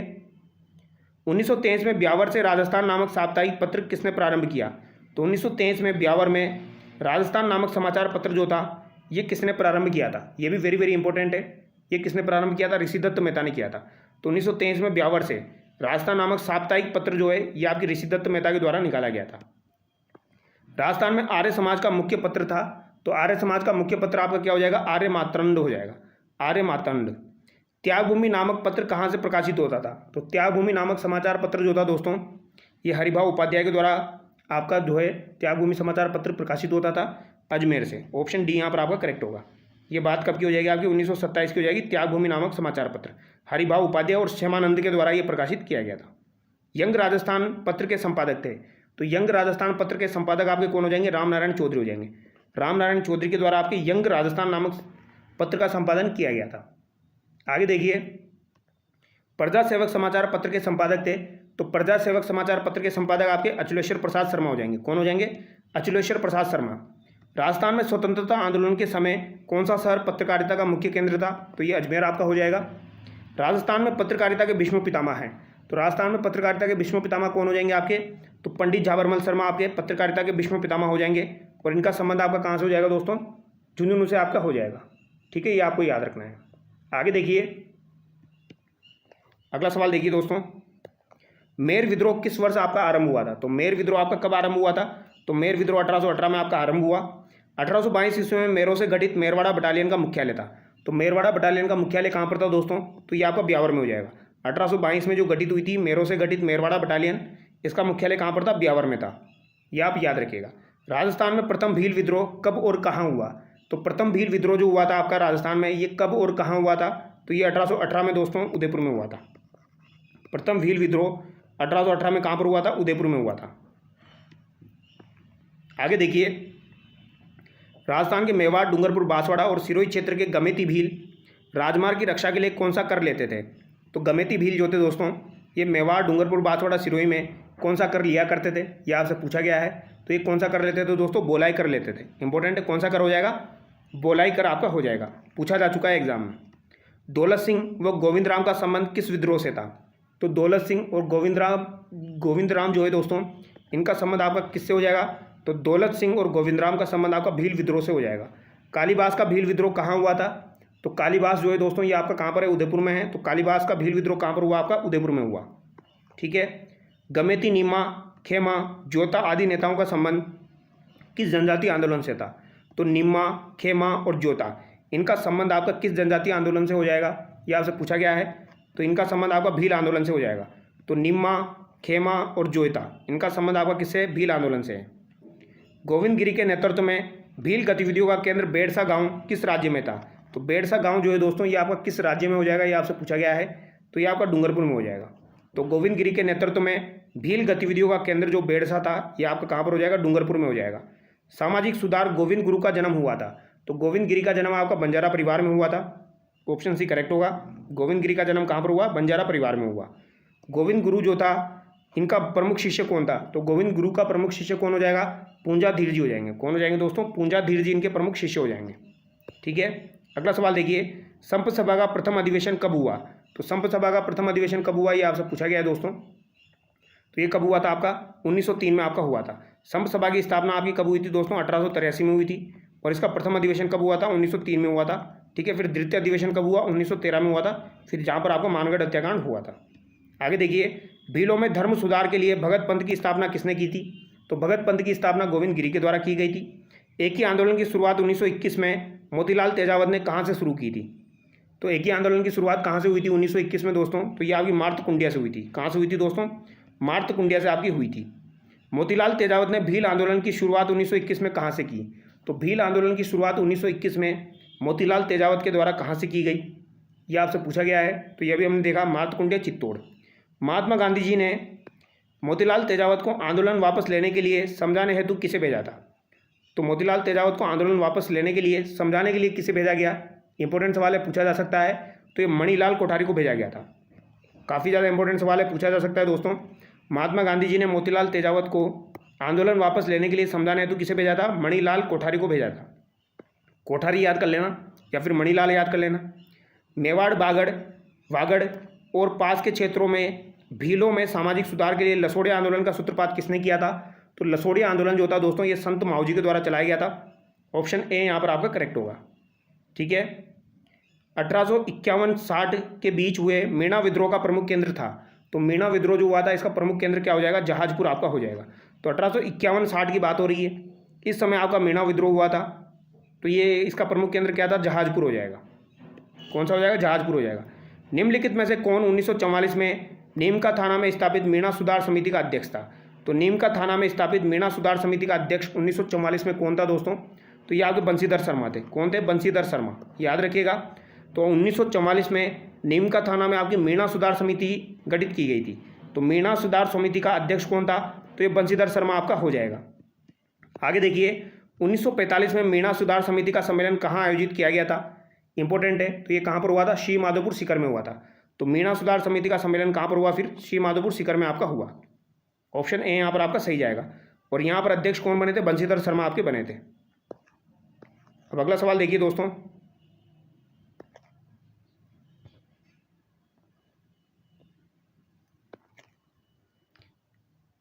राजस्थान के किस क्षेत्र ने कृषक आंदोलन प्रारंभ करने की पहल की थी? तो कृषक आंदोलन जो हुआ था इसको प्रारंभ करने की पहल किसके द्वारा की गई थी? तो यह आपकी मेवाड़ के बिजोलिया के द्वारा ही की गई थी। बिजोलिया किसान आंदोलन में किस जाति के किसान सर्वाधिक थे दोस्तों? तो यहाँ पर धाकड़ जाति के किसान आपके सर्वाधिक थे। बिजोलिया ठिकाने का संस्थापक कौन था? तो बिजोलिया ठिकाने का संस्थापक आपका कौन हो जाएगा दोस्तों? ये आपसे पूछा गया है। राव केशव दास, अशोक कुमार, राव गोविंद दास या ठाकुर कृष्ण सिंह? तो ये अशोक कुमार यहाँ पर आपका राइट आंसर हो जाएगा। तो बिजोलिया ठिकाने का संस्थापक कौन था? तो ये अशोक कुमार आपका हो जाएगा। ठीक है, आगे देखिए, बिजोलिया किसान आंदोलन 1913 का नेतृत्व किसने किया था? तो ये नेतृत्व किसके द्वारा किया गया था? साधु सीताराम दास के द्वारा किया गया था। बिजोलिया किसान आंदोलन का जो सर्वप्रथम नेतृत्व था वो किसने किया था? साधु सीताराम दास ने ही किया था। ऊपरमाल पंच बोर्ड का गठन किसके द्वारा किया गया? तो ऊपरमाल पंच बोर्ड जो थी दोस्तों इसका गठन किसके द्वारा किया गया था? विजय सिंह पथिक के द्वारा किया गया था। किसके द्वारा किया गया? विजय सिंह पथिक के द्वारा किया गया था। बिजोलिया के किसान आंदोलन को गांधी जी ने आशीर्वाद दिया था। तो बिजोलिया का जो किसान आंदोलन हुआ था इसको गांधी जी ने 1920 का जो आपका नागपुर का अधिवेशन हुआ था उसमें आशीर्वाद दिया था दोस्तों। महत्वपूर्ण सवाल है। बिजोलिया किसान आंदोलन के तृतीय चरण का नेतृत्व किसने किया था? तो तीसरा चरण जो हुआ था दोस्तों इसका नेतृत्व किसने किया था? फतेहकरण चारण ने नहीं किया था, ब्रह्मदेव ने भी नहीं किया था। प्रथम चरण का नेतृत्व आपके साधु सीताराम दास ने किया था। तो यहाँ पर आपका राइट आंसर हरिभाऊ उपाध्याय हो जाएगा। हालांकि यहाँ पर कोई एक ने नेतृत्व नहीं किया था, जैसे माणिक्यलाल वर्मा भी है, हरिभाऊ उपाध्याय भी है, इसके अलावा 2-4 नाम और है। इन्होंने दोस्तों आपके तीसरे चरण का नेतृत्व किया था। तो उस हिसाब से यहाँ पर राइट आंसर आपका हरिभाऊ उपाध्याय हो जाएगा। रूपाजी और कृपाजी धाकड़ का संबंध किस किसान आंदोलन से था? तो रूपाजी और कृपाजी जो है दोस्तों इनका संबंध आपका किस किसान आंदोलन से हो जाएगा? तो बेंगू किसान आंदोलन से इनका संबंध हो जाएगा। ऑप्शन बी यहाँ पर आपका सही हो जाएगा। नीमू चना किसान आंदोलन हत्याकांड राजपुताना की किस रियासत में हुआ? तो नीमू चना हत्याकांड आपका किस रियासत में हुआ था? तो ये आपका अलवर रियासत में हुआ था दोस्तों। नीमू चना हत्याकांड आपका 14 मई 1925 को हुआ था। और इस समय यहाँ का शासक कौन था? इस समय यहाँ का शासक आपका जयसिंह हो जाएगा। ये भी आपको याद रखना है, ये भी पूछा जाता है। ठीक है, आगे देखिए, बूंदी रियासत के बरड़ किसान आंदोलन का नेता कौन था? तो बरड़ किसान आंदोलन जो है दोस्तों, इसका नेता आपका कौन हो जाएगा? तो ये आपका नैनूराम शर्मा हो जाएगा। ऑप्शन डी यहाँ पर आपका करेक्ट होगा। नानक जी भील व देवलाल गुज्जर जो थे, इनका संबंध किससे था? तो नानक जी भील और देवलाल गुज्जर का संबंध आपका किससे हो जाएगा दोस्तों? इनका बूंदी किसान आंदोलन से आपका संबंध हो जाएगा। नानक जी भील और देवलाल गुज्जर का संबंध किससे हो जाएगा? बूंदी किसान आंदोलन से हो जाएगा। भरतपुर का जाट नेता जिसने शेखावटी के किसानों को कृषक आंदोलन के लिए प्रेरित किया था, तो भरतपुर का जाट नेता कौन था जिसने शेखावटी के किसानों को कृषक आंदोलन के लिए प्रेरित किया था? किसके किसानों को? शेखावटी के किसानों को। कौन था ये? देशराज हो जाएगा। जाट प्रजापति महायज्ञ का आयोजन कहाँ किया गया? तो ये आपका सीकर में किया गया था। तो जाट प्रजापति महायज्ञ का आयोजन कहाँ पर हुआ? आपका सीकर में हुआ। आगे देखिए, किसकी अध्यक्षता में शेखावटी किसान आंदोलन में 10,000 से अधिक जाट महिलाओं ने कटराथल में 25 अप्रैल 1934 को भाग लिया? तो यहाँ पर पूछा गया है किसकी अध्यक्षता में। तो किसकी अध्यक्षता में दोस्तों आपके भाग लिया था 25 अप्रैल 1934 को? तो बताइए राइट आंसर क्या होगा दोस्तों? ये आपका राइट आंसर हो जाएगा किशोरी देवी। और यहाँ पर भाषण किसने दिया था? भाषण यहाँ पर उत्तमा देवी जी ने दिया था। आगे देखिए, कुंदन की घटना किस किसान आंदोलन से संबंधित है? तो कुंदन कांड आपका हुआ था दोस्तों। तो कुंदन कांड जो है ये भी आपका सीकर से ही संबंधित है। ठीक है, आबियाना कर संबंधित था। तो आबियाना कर किससे संबंधित था? तो ये आपका पानी से संबंधित था। किससे संबंधित है? आबियाना कर जो है ये आपका किससे संबंधित है दोस्तों? तो ये आपका पानी से संबंधित है। तो आबियाना कर किससे संबंधित हो जाएगा? आपका पानी से संबंधित हो जाएगा। याद रखिएगा, इंपॉर्टेंट सवाल है। आबियाना कर किससे संबंधित है? पानी से संबंधित है। कुंभाराम आर्य कौन से किसान आंदोलन के प्रमुख नेता थे? तो कुंभाराम आर्य जो थे ये बीकानेर किसान आंदोलन के प्रमुख नेता थे दोस्तों। महत्वपूर्ण सवाल है, पूछा जा चुका है। तो कुंभाराम आर्य जो है ये बीकानेर किसान आंदोलन के प्रमुख नेता थे। पोपाबाई की पोल और मारवाड़ की अवस्था पुस्तकों के लेखक कौन हो जाएंगे? तो ये आपके जयनारायण व्यास हो जाएंगे। इनके द्वारा पोपाबाई की पोल और आपकी मारवाड़ की अवस्था लिखी गई है जयनारायण व्यास के द्वारा। राजपुताना की किस राज्य में बी घोड़ी को लेकर आंदोलन हुआ था? तो बी घोड़ी को लेकर आंदोलन कहाँ पर हुआ था? ये आपसे पूछा गया है। तो बी घोड़ी को लेकर आंदोलन कहाँ पर हुआ दोस्तों? तो ये आपका मारवाड़ में हुआ था। कहाँ पर हुआ था? मारवाड़ में आपका बी घोड़ी को लेकर आंदोलन हुआ था। और आबियाना याद रखना है, कौन सा करे? पानी से संबंधित करे आबियाना। और बी घोड़ी को लेकर आंदोलन कहाँ पर हुआ? आपका मारवाड़ में हुआ। चंडावल में किसानों पर लाठीचार्ज की घटना कब हुई थी? तो चंडावल कांड आपका कब हुआ था? तो ये आपका दोस्तों मार्च 1942 में हुआ था। कब हुआ था? मार्च 1942 में आपका हुआ था। कुंवर मदन सिंह का संबंध किस किसान आंदोलन से था? तो कुंवर मदन सिंह का संबंध किस किसान आंदोलन से आपका हो जाएगा? करौली से इनका संबंध हो जाएगा। मदन सिंह का संबंध किससे हो जाएगा? करौली से हो जाएगा। ठाकुर पंचम सिंह और आपके ठाकुर छतर सिंह का संबंध किस किसान आंदोलन से था? तो पंचम सिंह और छतर सिंह का संबंध दोस्तों आपके तसीमो कांड से हो जाएगा, जो कि आपका धौलपुर में हुआ था। ऑप्शन ए यहाँ पर आपका सही जाएगा। महत्वपूर्ण सवाल है। जमींदार किसान सभा के संस्थापक कौन थे? तो जमींदार किसान सभा जो हुई थी दोस्तों, इसके आपके संस्थापक कौन थे? तो ये आपके फ़कीर चंद हो जाएंगे। फ़कीर चंद जो है दोस्तों ये आपके जमींदार किसान सभा के संस्थापक थे। तो याद रखिएगा, जमींदार किसान सभा के संस्थापक कौन हो जाएंगे? फ़कीर चंद आपके हो जाएंगे। अगला सवाल देखिए, किसने राजपूताना में जन चेतना जगाने के लिए 1927 में चरखा संघ की स्थापना की? तो चरखा संघ की स्थापना किसके द्वारा की गई थी 1927 में? तो 1927 में चरखा संघ की स्थापना आपकी जमनालाल बजाज के द्वारा की गई थी। अगला सवाल देखिए, जयपुर प्रजामंडल की स्थापना में के द्वारा की गई? तो जयपुर प्रजामंडल की स्थापना किसके द्वारा की गई थी? जमनालाल बजाज और कपूरचंद पाडनी के द्वारा 1931 में आपकी की गई। ऑप्शन डी यहाँ पर आपका सही हो जाएगा। 1931 में मेनली आपको कपूरचंद पाडनी याद रखना है, फिर जमनालाल बजाज आपके बाद में आए थे। ठीक है, 1938 के आसपास जमनालाल बजाज ने स्थापना की थी। तो किसकी स्थापना की थी? जयपुर प्रजामंडल की। जयपुर प्रजामंडल का तीसरा अधिवेशन कहाँ हुआ था? तो जयपुर प्रजामंडल का तीसरा अधिवेशन इंपॉर्टेंट है, कहाँ पर हुआ था ये आपका दोस्तों? तीसरा अधिवेशन शिखर में हुआ था। तो जयपुर प्रजामंडल का तीसरा अधिवेशन आपका शिखर में हुआ था। जेंटलमैन एग्रीमेंट से किसका संबंध है? तो जेंटलमैन एग्रीमेंट जो है दोस्तों ये आपका हीरालाल शास्त्री और मिर्जा इस्माइल के मध्य 1942 में हुआ था। तो हीरालाल शास्त्री और जयपुर के प्रधानमंत्री थे आपके मिर्जा इस्माइल, उनके मध्य हुआ था ये आपका 1942 में। आज़ाद मोर्चा का नेता नहीं था। तो आज़ाद मोर्चा का नेता कौन कौन हो जाएगा? बाबा हरिश्चंद्र आपके हो जाएंगे, रामकरण जोशी आपके हो जाएंगे, गुलाब चंद कासलीवाल आपके हो जाएंगे। यहाँ पर दाऊ दयाल आचार्य नहीं थे दोस्तों। ऑप्शन बी यहाँ पर आपका सही हो जाएगा। आज़ाद मोर्चे का गठन भी आपका 1942 में ही किया गया था, आपका जयपुर में ही किया गया था। तो बाबा हरिश्चंद्र, रामकरण जोशी, गुलाब चंद कासलीवाल ये आपके आज़ाद मोर्चे से संबंधित है। बूंदी प्रजामंडल की स्थापना कब हुई? तो बूंदी प्रजामंडल की स्थापना आपकी कब हुई थी? 1931 में हुई थी। बूंदी राज्य लोक परिषद का प्रथम अध्यक्ष किसे बनाया गया? तो बूंदी राज्य लोक परिषद का प्रथम अध्यक्ष आपका किसे बनाया गया था दोस्तों? तो ये आपके हरि मोहन माथुर को बनाया गया था। किसे बनाया गया? हरि मोहन माथुर को। अब सवाल को ध्यान से पढ़ना है दोस्तों, सवाल थोड़ा सा अलग है।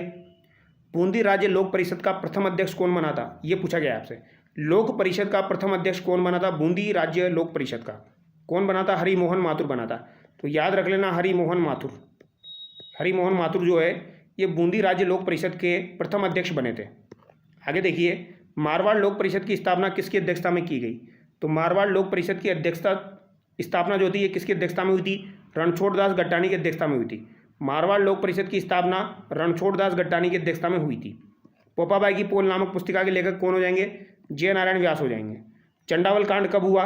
तो अभी हमने देखा था कब हुआ था भैया, 28 मार्च 1942 को हुआ था। कब हुआ था? मार्च 1942 याद रख लेना, या फिर 28 मार्च भी याद रख लेना, 28 मार्च 1942।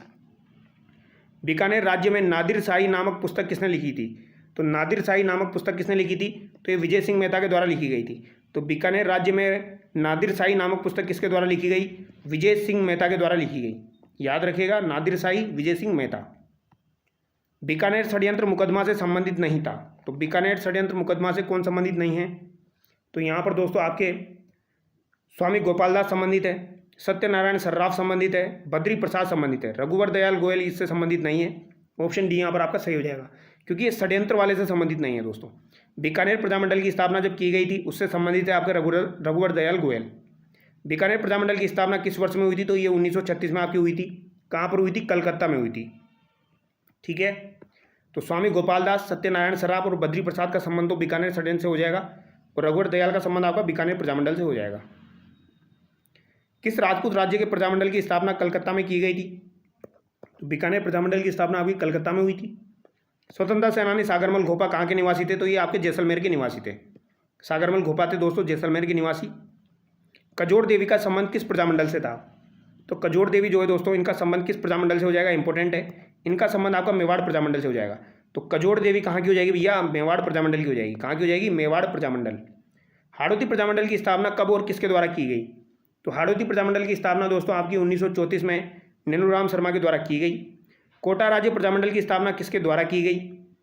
अब ऑप्शन के हिसाब से आपको आंसर करना है। ऑप्शन में नैनूराम शर्मा नहीं है, तो क्या आंसर करोगे? अबिनहरी। तो अबिनहरी भी आपकी कोटा प्रजामंडल से संबंधित है और इनके द्वारा भी अध्यक्षता की गई थी। भोगीलाल पांड्या, हरिदेव जोशी, शिवलाल कोटड़िया और इसके अलावा स्वतंत्रता सेनानी किस क्षेत्र के आपके प्रजामंडल से संबंधित है? तो भोगीलाल पांड्या आपके डूंगरपुर प्रजामंडल से संबंधित है दोस्तों। ठीक है, हरिदेव जोशी, इसके अलावा शिवलाल कोटड़िया, ये आप याद रखिएगा। कालीबाई भील का संबंध किस प्रजामंडल से था? तो कालीबाई भील जो थी दोस्तों, इनका संबंध आपका डूंगरपुर से ही हो जाएगा। सिरोही प्रजामंडल की स्थापना किस स्थान पर हुई? तो सिरोही प्रजामंडल की स्थापना आपकी कहाँ पर हुई थी? ये आपसे पूछा गया है दोस्तों। तो सिरोही प्रजामंडल की स्थापना आपकी कहाँ पर हुई थी? बम्बई में हुई थी। 1939 को सिरोही प्रजामंडल की स्थापना हुई आपकी कहाँ पर हुई? बम्बई में हुई। सिरोही प्रजामंडल में महिलाओं का अधिवेशन कहाँ हुआ? तो सिरोही प्रजामंडल में आपके महिलाओं का भी अधिवेशन हुआ था। ये आपका कहाँ पर हुआ था? माउंट आबू में हुआ था। कहाँ पर हुआ था भैया? महिलाओं का अधिवेशन माउंट आबू में हुआ था। गलत युग्म की पहचान कीजिए। तो गलत युग्म की आपको पहचान करनी है, तो बताइए दोस्तों गलत युग्म आपका कौन सा हो जाएगा? इंपॉर्टेंट सवाल है। बूंदी प्रजामंडल कांतिलाल, करौली प्रजामंडल त्रिलोकचंद माथुर, अलवर प्रजामंडल हरिनारायण शर्मा, झालावाड़ प्रजामंडल पन्नालाल त्रिवेदी। तो झालावाड़ पन्नालाल त्रिवेदी गलत लग रहा है दोस्तों। बाकी यहाँ पर बूंदी के कांतिलाल जैन हो जाएंगे और कांतिलाल चौथानी अलग है दोस्तों। ठीक है, वो अलग है। कांतिलाल जैन आपके बूंदी के हैं, त्रिलोकचंद माथुर करौली के हैं, हरिनारायण शर्मा अलवर के हो जाएंगे। आगे देखिए, यहाँ पर आपको सम्मिलित करना है कौन से प्रजामंडल की स्थापना कब आपकी हुई है। तो जैसे कि आपको पता है दोस्तों, आपके डूंगरपुर प्रजामंडल की स्थापना कब हुई थी? 1944 में हुई थी। जयपुर प्रजामंडल की स्थापना आपकी 1931 में हुई। बीकानेर की आपकी 1936 में हुई और अलवर प्रजामंडल की आपकी 1938 में हुई। तो राइट आंसर यहाँ पर बी चला जाएगा। आगे देखिए, राजस्थान के निम्नलिखित प्रजामंडलों पर विचार आपको करना है, मारवाड़, मेवाड़, बांसवाड़ा। तो यहाँ पर आपको सही कालानुक्रम बताना है दोस्तों। तो किसकी स्थापना कब हुई? देखो, मारवाड़ प्रजामंडल की स्थापना आपकी कब हुई? 1934 में हुई थी। मेवाड़ की आपकी 24 अप्रैल 1938 को हुई थी। बांसवाड़ा प्रजामंडल की स्थापना कब हुई थी दोस्तों? तो बांसवाड़ा प्रजामंडल की स्थापना इसके बाद में हुई थी, यानी फर्स्ट, सेकंड, थर्ड आपका हो जाएगा। ठीक है, आगे देखिए, निम्नलिखित में से कौन सी महिला राजस्थान से संबंधित है जो राजनीतिक जागृति और विकास का हिस्सा थी? तो राजनीतिक जागृति और विकास का हिस्सा थी जो कि आपकी राजस्थान से संबंधित है। तो यहाँ पर आपका दोस्तों अंजना देवी चौधरी राजस्थान से संबंधित है। इसके अलावा आपकी सुशीला देवी भी राजस्थान से संबंधित है। यहाँ पर ए और डी आपके दोनों करेक्ट हो जाएंगे। ठीक है, दोनों यहाँ पर आपके सही है। अगला सवाल देखिए, आज़ादी से पूर्व नॉन सैल्यूट स्टेट ठिकाने कौन से थे? तो आज़ादी से पूर्व आपके नॉन सैल्यूट स्टेट ठिकाने कौन कौन से हो जाएंगे दोस्तों? लावा हो जाएगा दोस्तों आपका, निमराना अलवर वाला हो जाएगा, कुशलगढ़ वाला हो जाएगा। उपयुक्त सभी यहाँ पर आपका करेक्ट है। लावा आपका टोंक में था, कुशलगढ़ बांसवाड़ा में था, निमराना आपका अलवर में था। ये 3 ठिकाने थे। उपयुक्त सभी यहाँ पर आपका करेक्ट होगा। इनको हम किससे याद रखते हैं? नकुल से याद रखते हैं। संयुक्त राजस्थान का प्रधानमंत्री कौन नियुक्त किया गया? तो संयुक्त राजस्थान का प्रधानमंत्री कौन था दोस्तों? माणिक्यलाल वर्मा थे। वृहत राजस्थान का उद्घाटन 30 मार्च 1949 को किसने किया था? तो ये वल्लभ भाई पटेल के द्वारा किया गया था। जवाहरलाल नेहरू के द्वारा तीसरे चरण का उद्घाटन किया गया था और पहले 2 चरण का उद्घाटन आपके एनवी गोडगिल के द्वारा किया गया था। मत्स्य संघ के प्रधानमंत्री कौन थे? तो मत्स्य संघ के प्रधानमंत्री आपके कौन हो जाएंगे? शोभाल राम कुमावत आपके हो जाएंगे। राजस्थान का एकीकरण को पूर्ण हुआ। राजस्थान का एकीकरण कब पूर्ण हुआ? तो 1 नवंबर 1956 को राजस्थान का एकीकरण जो था ये पूर्ण हुआ था। निम्नलिखित में से सुमेलित नहीं है। कौन सा सुमेलित नहीं है? मत्स्य संघ 18 मार्च 1948, संयुक्त राजस्थान 25 मार्च 1948, वृहत राजस्थान 30 मार्च 1949, संयुक्त वृहत राजस्थान 15 मई 1949। ये भी सही है, ये भी सही है। संयुक्त राजस्थान जो आपका दिया गया है ये गलत है, 25 मार्च 1948, ये आपका गलत हो जाएगा। मत्स्य संघ भी यहाँ पर सही दिया गया है 18 मार्च 1948। ठीक है, अगला सवाल देखिए, संयुक्त राजस्थान के राज प्रमुख थे। तो संयुक्त राजस्थान जो थे दोस्तों, इसके राज प्रमुख आपके कौन हो जाएंगे? भूपाल सिंह हो जाएंगे। इसमें उदयपुर को शामिल कर लिया गया था, तो यहाँ पर राज प्रमुख आपके भूपाल सिंह हो जाएंगे। पूर्व राजस्थान संघ का राज प्रमुख कौन था? तो पूर्व राजस्थान संघ का राज प्रमुख आपका भीम सिंह कोटा वाले हो जाएंगे। 25 मार्च 1948 को गठित राजस्थान संघ में निम्नलिखित देशी रियासतों का कौन सा समूह सम्मिलित नहीं था? तो कौन सा समूह सम्मिलित नहीं था? 25 मार्च 1948 की बात की जा रही है। तो इसमें दोस्तों आपका उदयपुर सम्मिलित नहीं था, क्योंकि ये तीसरे चरण में आपका सम्मिलित हुआ था। ठीक है, बाकी यहाँ पर सम्मिलित थे आपके। राजस्थान की रियासतों के एकीकरण का आरोही क्रम है। तो आरोही क्रम आपको बताना है दोस्तों, टोंक, उदयपुर, जैसलमेर, अजमेर। तो सबसे पहले टोंक आ जाएगा, फिर आपका उदयपुर तीसरे चरण में आ जाएगा, फिर आपका जैसलमेर आ जाएगा और अजमेर सबसे लास्ट में आपका आ जाएगा। ऑप्शन ए यहाँ पर आपका सही हो जाएगा, क्योंकि अजमेर मेरवाड़ा का विलय आपका सबसे बाद में हुआ था दोस्तों। ठीक है, ए यहाँ पर आपका करेक्ट होगा। अगला सवाल देखिए, निम्नलिखित में से कौन राजस्थान के एकीकरण के दौरान गठित डॉक्टर शंकर देव राय समिति के सदस्यों में शामिल था? प्रभुदयाल, अभय सिंह, आर के सिद्धवा। तो कौन कौन यहाँ पर आपके शंकर राव देव समिति में शामिल थे? तो प्रभुदयाल और आर के सिद्धवा यहाँ पर शामिल थे दोस्तों। ऑप्शन थर्ड आपका करेक्ट होगा। एक तो शंकर देव खुद हो गए, एक प्रभुदयाल हो गए और एक आपके आर के सिद्धवा हो गए। ठीक है, सत्यनारायण राव समिति जो थी दोस्तों वो अलग है, शंकर देवराय समिति अलग है। सत्यनारायण राव समिति का गठन जो है दोस्तों वो तो आपका राजधानी को लेकर किया गया था, और शंकर देवराय समिति का गठन जो है दोस्तों ये आपका बाद में किया गया था। ये आपका दोस्तों किससे संबंधित है? ये आपके 5वें चरण से संबंधित है। ठीक है, जब मत्स्य संघ का किस में विलय हुआ था दोस्तों? आपके राजस्थान में विलय हुआ था। वृहत राजस्थान की राजधानी का चयन करने की समिति किसकी अध्यक्षता में बनी थी? तो ये पी सत्यनारायण राव हो जाएगा। ठीक है, राजधानी को लेकर 4थे चरण की बात हो रही है। राजस्थान में सिरोही का विलय कितने चरणों में हुआ? तो सिरोही का विलय आप सब लोगों को पता है कितने चरणों में हुआ था भैया? 2 चरणों में हुआ था। सिरोही राज्य का राजस्थान में पूर्ण विलय कब हुआ? तो पूर्ण विलय की बात की जाए तो 1 नवंबर 1956 को हुआ था। भारत सरकार ने 5 जनवरी 1949 को सिरोही का प्रशासन किसे सौंपा था? तो 5 जनवरी 1949 को सिरोही का प्रशासन सरकार को सौंपा, बम्बई को सौंपा गया था दोस्तों 5 जनवरी 1949 को। राजस्थान राज्य का वर्तमान स्वरूप जिस तारीख में है वह है, तो वर्तमान स्वरूप राजस्थान का किस तारीख से है? 1 नवंबर 1956 से है। स्वतंत्रता प्राप्ति के समय की बात की जा रही है, तो इस समय सबसे बड़ी रियासत आपकी कौन सी थी? तो मारवाड़ सबसे बड़ी रियासत थी दोस्तों। ऑप्शन बी यहाँ पर आपका सही जाएगा। अगला सवाल देखिए, स्वामी भक्त पन्नाधाय ने मेवाड़ के किस राजकुमार के प्राणों की रक्षा की थी? तो पन्नाधाय के द्वारा दोस्तों किस राजकुमार के प्राणों की रक्षा की गई थी? तो ये उदय सिंह द्वितीय की रक्षा की गई थी दोस्तों। ऑप्शन बी यहाँ पर आपका करेक्ट होगा। ये सवाल आपका पिछली बार रीट के एग्जाम में पूछा गया था। अमृता देवी कहाँ की रहने वाली थी? तो अमृता देवी कहाँ की रहने वाली थी? तो ये आपकी खेजडली की रहने वाली हो जाएगी। खेजडली आंदोलन आपका हुआ था दोस्तों। अमृता देवी विश्नोई। राठौड़ों का यूलिसेस किसे कहा जाता है? तो ये आपके दुर्गादास को कहा जाता है। आयो अंग्रेज मुल्क रे ऊपर नामक कविता के रचयिता कौन हो जाएंगे? तो ये मैं आपको बता चुका हूँ कौन हो जाएंगे, कवि राजा बाकीदास हो जाएंगे, जो कि जोधपुर के शासक मान सिंह के दरबारी थे। ठीक है, वीर विनोद नामक ग्रंथ की रचना किसने की? तो ये किसके द्वारा की गई थी? श्यामल दास के द्वारा की गई थी। ठीक है, और राज विनोद अगर आपसे पूछी जाए तो राज विनोद की सदाशिव भट्ट ने की थी। प्राचीन लिपिमाला ग्रंथ के रचनाकार कौन है? तो प्राचीन लिपिमाला ग्रंथ के रचनाकार GH ओझा, गौरीशंकर हीराचंद ओझा आपके हो जाएंगे। डूंगर जी जवाहर जी कहाँ के रहने वाले थे? सीकर के रहने वाले थे। आगे देखिए, 1857 के स्वतंत्रता संग्राम में ब्रिटिश शासन ने सर्वप्रथम राजस्थान के किस क्रांतिकारी को फांसी पर लटकाया? तो किस क्रांतिकारी को फांसी पर लटकाया था? अमरचंद भाटिया जो थे दोस्तों इनको फांसी पर लटकाया था आपके, ये याद रखना है आपको। ऑप्शन ए यहाँ पर आपका करेक्ट होगा। ठीक है, सर्वप्रथम राजस्थान के किस क्रांतिकारी को फांसी पर लटकाया था? अमरचंद भाटिया। रहने वाले कहाँ के थे? ये बीकानेर के रहने वाले थे, ग्वालियर में व्यापार किया करते थे। झांसी की रानी जो थी दोस्तों लक्ष्मीबाई, उनको इन्होंने सहयोग भी किया था। सन 1947 में वीरबाला कालीबाई किस घटना में शहीद हुई थी? तो कालीबाई आपकी किस घटना में शहीद हुई थी दोस्तों? तो ये रास्तापाल वाली जो घटना थी इसमें आपकी शहीद हुई थी। ठीक है, अब यहाँ पर अगला सवाल देखिए, राजस्थान के स्वतंत्रता सेनानी एवं उनके कार्य क्षेत्र के संबंध में गलत युग में बताइए। अर्जुनलाल सेठी आपके जयपुर के थे दोस्तों, उदयपुर के नहीं थे। जयनारायण व्यास जोधपुर, केसरी सिंह बारड शाहपुरा भीलवाड़ा, गोविंद गिरी वागड़। तो ये तीनों यहाँ पर आपके सही है, ये यहाँ पर आपका गलत हो गया। राजस्थान के लौह पुरुष माने जाते हैं, तो राजस्थान के लौह पुरुष किनको माना जाता है दोस्तों? तो ये आपके दामोदर दास राठी को माना जाता है। क्रांतिकारी रचना चेतावनीराज चुंगटिया के रचयिता कौन थे? तो ये कौन हो जाएंगे? केसरी सिंह बारड हो जाएंगे। चेतावनीराज चुंगटिया 13 सोटे लिखे गए थे डिंगल भाषा में, किसको लिखे गए थे? फतेह सिंह को लिखे गए थे दोस्तों। 1903 की बात हो जाएगी, जब वो लॉर्ड कर्जन के दरबार में शामिल होने जा रहे थे। वीर भारत सभा का गठन किया गया, तो किसके द्वारा किया गया भैया?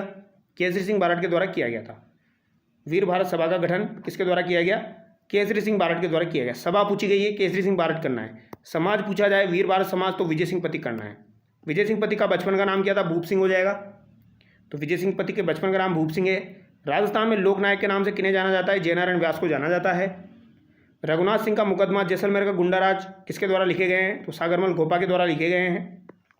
निम्न में से कौन बागड़ के गांधी के नाम से जाने जाते हैं? तो किन्हें जाना जाता है? भोगीलाल पांड्या को बागड़ के गांधी के नाम से जाना जाता है। बागड़ नहीं होगा, ये वागड़ होगा। वागड़ के गांधी के नाम से जाना जाता है। हटुंडी में गांधी आश्रम की स्थापना किसने की थी? इंपॉर्टेंट सवाल है। हटुंडी में दोस्तों आपकी गांधी आश्रम की स्थापना किसके द्वारा की गई थी?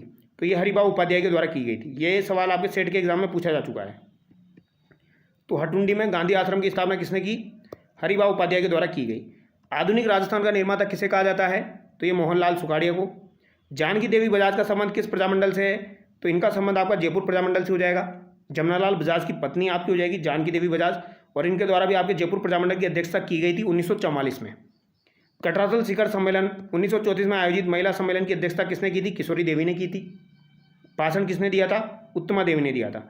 धरती धोरारी गीत के रचयिता कौन हो जाएंगे? तो धरती धोरारी गीत के रचयिता आपके कौन हो जाएंगे? कन्हैयालाल सेठिया हो जाएंगे। रूपायन नामक संस्था की स्थापना कब और किसके द्वारा की गई? तो रूपायन नामक संस्था की स्थापना 1960 में कोमल कोठारी के द्वारा की गई थी। किसके द्वारा की गई? 1960 में कोमल कोठारी के द्वारा आपके रूपायन संस्थान की स्थापना की गई थी। अला जिलाबाई का संबंध किस क्षेत्र से है? तो अला जिलाबाई जो है दोस्तों, इनका संबंध आपका मांड गायन से हो जाएगा। 1982 में इनको दोस्तों पद्मश्री से सम्मानित भी किया जा चुका है। मांड गायिका गौरी देवी कहाँ की रहने वाली थी? तो गौरी देवी कहाँ की रहने वाली हो जाएगी? जोधपुर की रहने वाली हो जाएगी। गौरी देवी कहाँ की रहने वाली है? जोधपुर की रहने वाली है। और एक आपकी गौरी बाई है, वो डूंगरपुर की है। जयपुर फुट के जनक कौन है? तो जयपुर फुट के जनक आपके कौन हो जाएंगे? पीके सेठी हो जाएंगे। कौन हो जाएंगे दोस्तों? पीके सेठी हो जाएंगे। 1969 में इन्होंने जयपुर फुट की स्थापना की थी, यानी इसके जनक हो जाएंगे पीके सेठी, प्रमोद कुमार सेठी। और इनको दोस्तों आपके दोस्तों रेमन मैग्सेस पुरस्कार भी दिया जा चुका है। ये सवाल अभी आपके छात्रावास एग्जाम में पूछा गया था, रेमन मैग्सेस वाला। महावीर चक्र से सम्मानित राजस्थान के पहले वीर कौन थे? तो महावीर चक्र से सम्मानित होने वाले पहले राजस्थानी चुनाराम फगड़िया थे। ठीक है, ये आपको याद रखना है, चुनाराम फगड़िया हो जाएंगे। अब अगर आप लोगों ने पूरा वीडियो देखा है तो आप लोग कमेंट करके बताना दोस्तों, राजस्थान में परमवीर चक्र से सम्मानित होने वाले पहले आपके राजस्थानी कौन थे? तो परमवीर चक्र से सम्मानित होने वाले पहले राजस्थानी कौन थे? पहले और दूसरे दोनों बता देना। ठीक है, और महावीर चक्र वाले तो आपके चुनाराम फगड़िया होएंगे, परमवीर चक्र वाले आप बता देना। तो चलिए दोस्तों, नेक्स्ट वीडियो में मिलते हैं। Thank you so much.